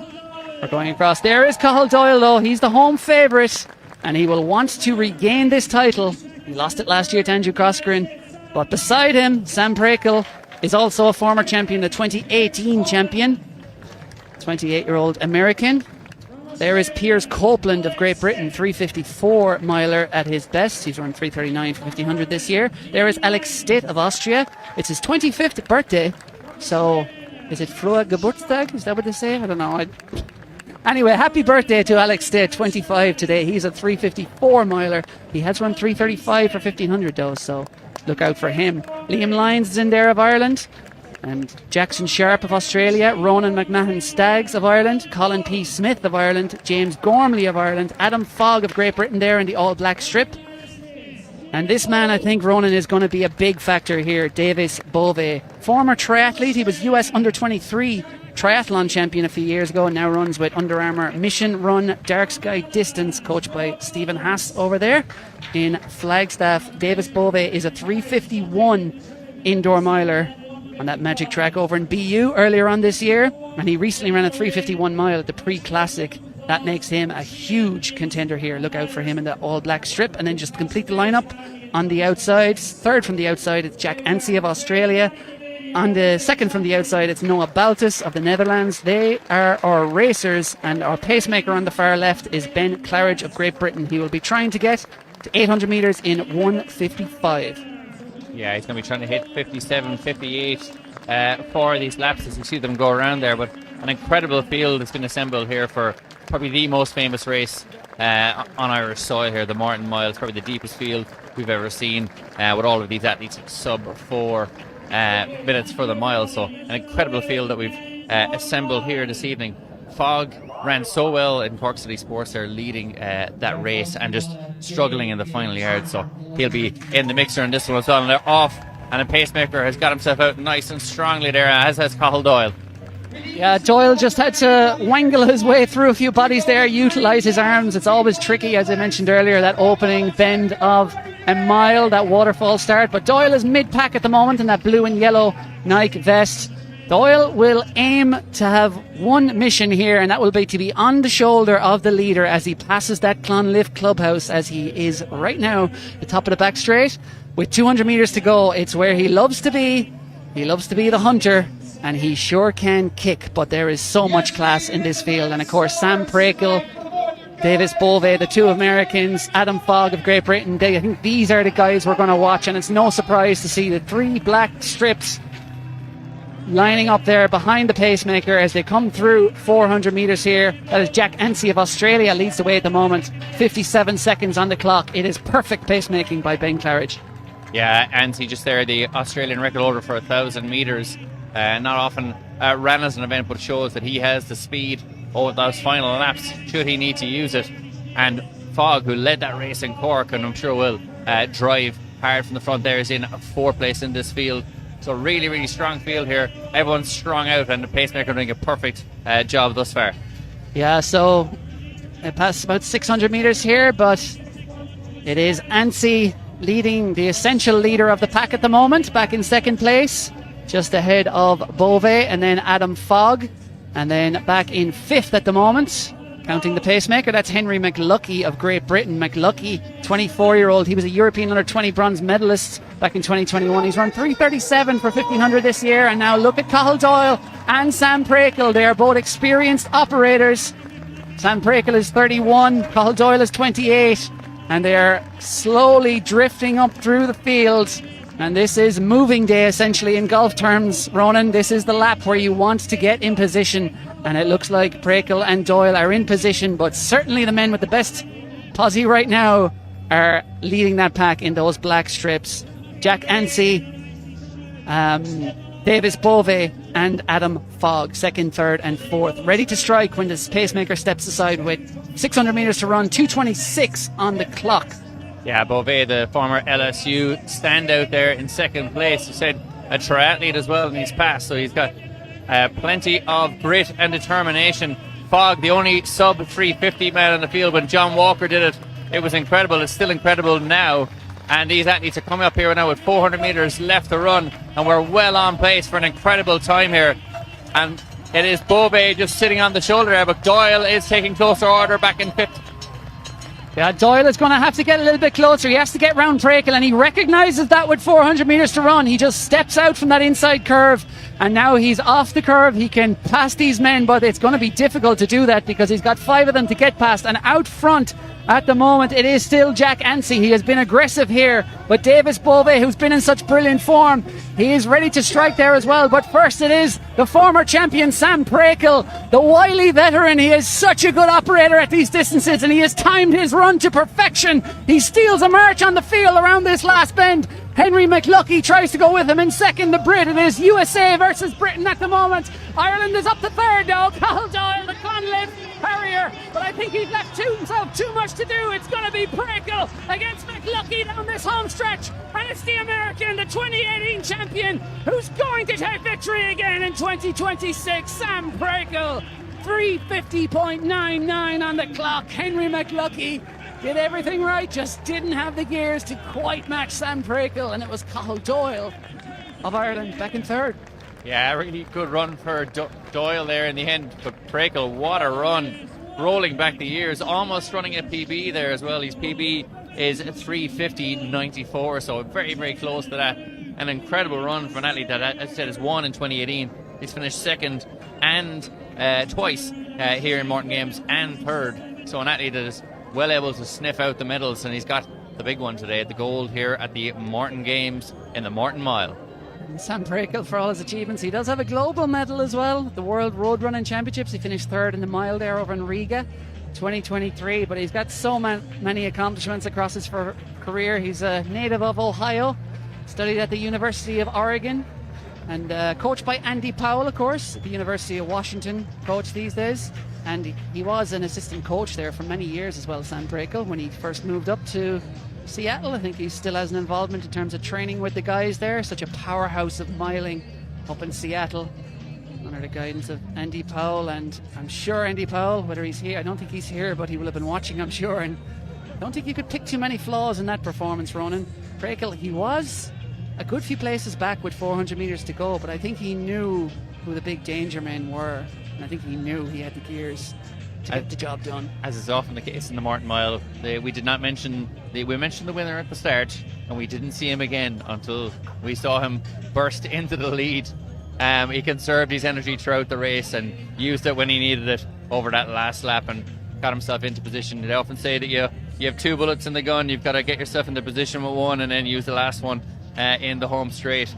But Prakel just using all his experience there, staying calm throughout that Morton Mile, and accomplishing a feat that he hasn't done in 8 years, winning the Morton Games here. Yeah, rolling back the clock, running as well as ever. He's run 3:32 for 1,500 metres this year. His mile best, 3:50.94. I think he was just outside that there, was he? It was 3:50.9 something. But Sam Prakel on a gorgeous evening in Santry for the Morton Games. A fitting conclusion. It's such a great relationship with so many of the American athletes, whether it's NCAA or professional athletes. They love this stop. And Sam Prakel, a frequent visitor to the Morton Games over the years, has turned in a polished performance. And you could see Henry McLuckie was he was smiling. He was happy enough with his run, but he was a little bit wondering if I could have just held him around that bend. But the reality was, Prekel produced his run on that final bend. I think he pretty much went full out around that bend and just stole the crucial 2 or 3 meters that got him home in the end. Yeah, he broke the rope and made sure that there was no way that he could hold on there. We're starting to see results come up there as well. All the athletes thus far have been sub 4, so incredible running. I said that one of the deepest fields we've ever seen assembled here, and it is a meet record from Sam Prekel, which he'll be delighted with here, breaking Andrew Cosgren's meet record of 3:51.12 from just last year. He ran 3:50.97, and as Carl said, very close to his personal best of 3:50.94. So Prekel, what a run, and I would say an incredibly popular winner amongst officials here who have seen him probably for the guts of the last decade competing here at the Morton Games. So he's a well known face around these parts. Absolutely. Star Spangled Banner booms out around Morton Stadium. Not too popular on the global stage these days, that anthem, but Sam Prekel is always popular. Lovely guy that he is, and a class runner also. And he has the trophy for the UPMC Sports Surgery Clinic Men's Morton Mile. 8 years on since he last held that aloft. He's not bailing out any boats the way Gibran Merriam was in the 5,000 metres, but Sam Prekel stands for his national anthem, along with many of the dignitaries of Irish athletics. And what a night of action it has been. Certainly, and even a note on the Irish there, Cathal Doyle with that 3:52 mile. It's kind of almost an afterthought, even though he was fourth in the race. But when we're seeing 3:52 miles becoming something we only mention after a few minutes, that just shows the standard of Irish middle distance running is going through the roof, and Cathal Doyle is one of the leaders of that charge. But really, really positive performance. We also had a couple of other Irish sub 4 minute milers. In fact, the entire field sub 4, so Liam Lyons, Colin P. Smith, Ronan McMahon, Staggs, James Gormley, James Dunn, all under 4 minutes as well. Some really good runs there. James Dunn back to his best there with a 3:55 performance. And here is confirmation of that UPMC Sports Surgery Clinic, one of the local facilities for all your MRI scans and physio appointments and all that. They sponsor the Men's Morton Mile, and it was Sam Prekel. Brilliant run by the 31-year-old American. Once again regains the crown 8 years on from his last victory at the Morton Games, 3:50.97. Henry McLuckie, brilliant win, or brilliant runner-up finish by the Brit in second. Did everything really right. Couldn't really have any excuse in the end, but a fine run to take second place on the podium. And then it was Davis Bove back in third, the former triathlete, just holding off Cathal Doyle. Yeah, Bove did really well there. He was stuck in the mix in that from early doors. I think he was never really outside of the top 4 throughout the race, but almost needs to take a leaf out of McLuckie and Prekel's book and sit a little bit further back. I'm hoping very shortly we're seeing Sam Prekel there on the track at the moment with his trophy lifting it aloft, so we'll get some good photographs there. You can see the rest of the field here. You got Thomas Diamond 3:55.40. James Dunn 3:55.61. James Gormley with a 3:55 as well. So a really tight field there. Ronan McMahon, Staggs 3:55. Alex Stitt, Pierce Copeland, Liam Lyons, and Colin P. Smith rounding out the rest of that field. All sub 4. Sub 4 happens all the time, you know. Absolutely, Roger Bannister. It's certainly not what it was back in 1954. 4, yeah, 9th of May. You need to get out more. I wasn't there. Just kidding. Just kidding. I could be wrong. That's why we love you. That's why we have you here. Iffley Road, I believe. It was Iffley Road. The flags dropped. Final moments. Roger Bannister, one of the greats. But sub 4 certainly is not what it used to be in the age of super spikes and bicarb and tracthlation.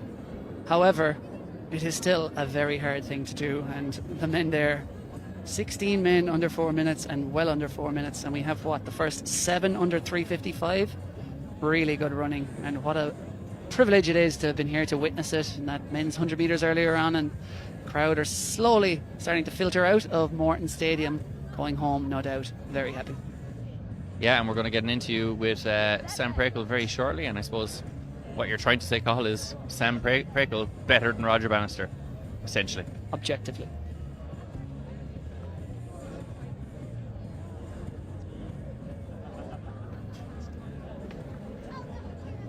We'll see if our man Will Dalton can catch one of the athletes for a chat. I think Sam Prakel is down there with him and almost ready. I think Sam Prakel's negotiating his fee for this interview now that he's the champ again. He should. He absolutely should. Sam Prakel. I think Will almost has him ready. He's got his breath back. He may have a threshold session to do later on this evening. Or he might threshold his way over to the Clonlift Clubhouse for a pint of the good stuff. But Will, I believe, is almost ready with our 2026 champion. Regaining the title 8 years on. Sam Prakel, what a win.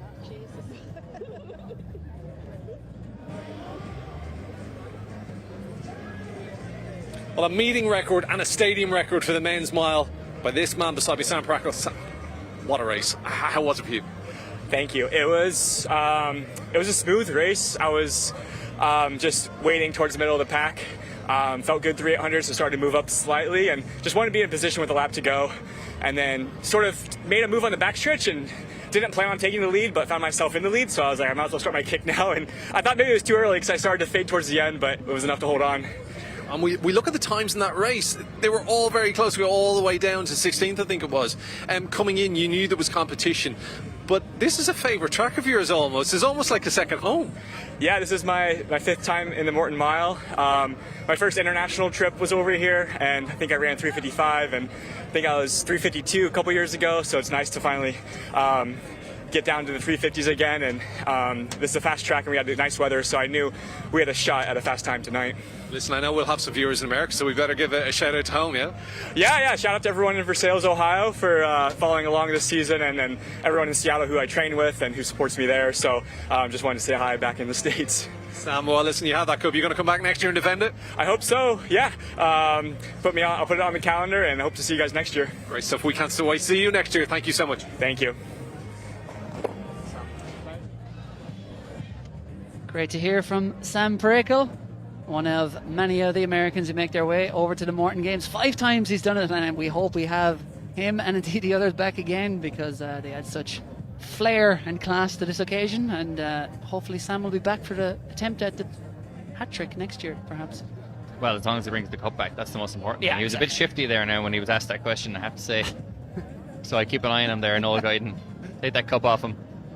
Well done, Sam. That was the class and experience, I think, and just the racecraft very much on show there. The way he got to the front, very much like Josh Kerr when it counted, entering the last bend and then went for broke. Brilliant win by Sam Prakel, a fitting end to the 2026 edition of the Morton Games. It's been a pleasure to have you on the stream for the last few hours. We'll go off and do our own cool down over to the clubhouse. So from me, Cathal Dennehy, from my compatriot Ronan Duggan, and from Ger O'Donnell, who joined us earlier on, thank you for joining us over the last couple of hours, and we hope to see you back here again next year. Good night and good luck.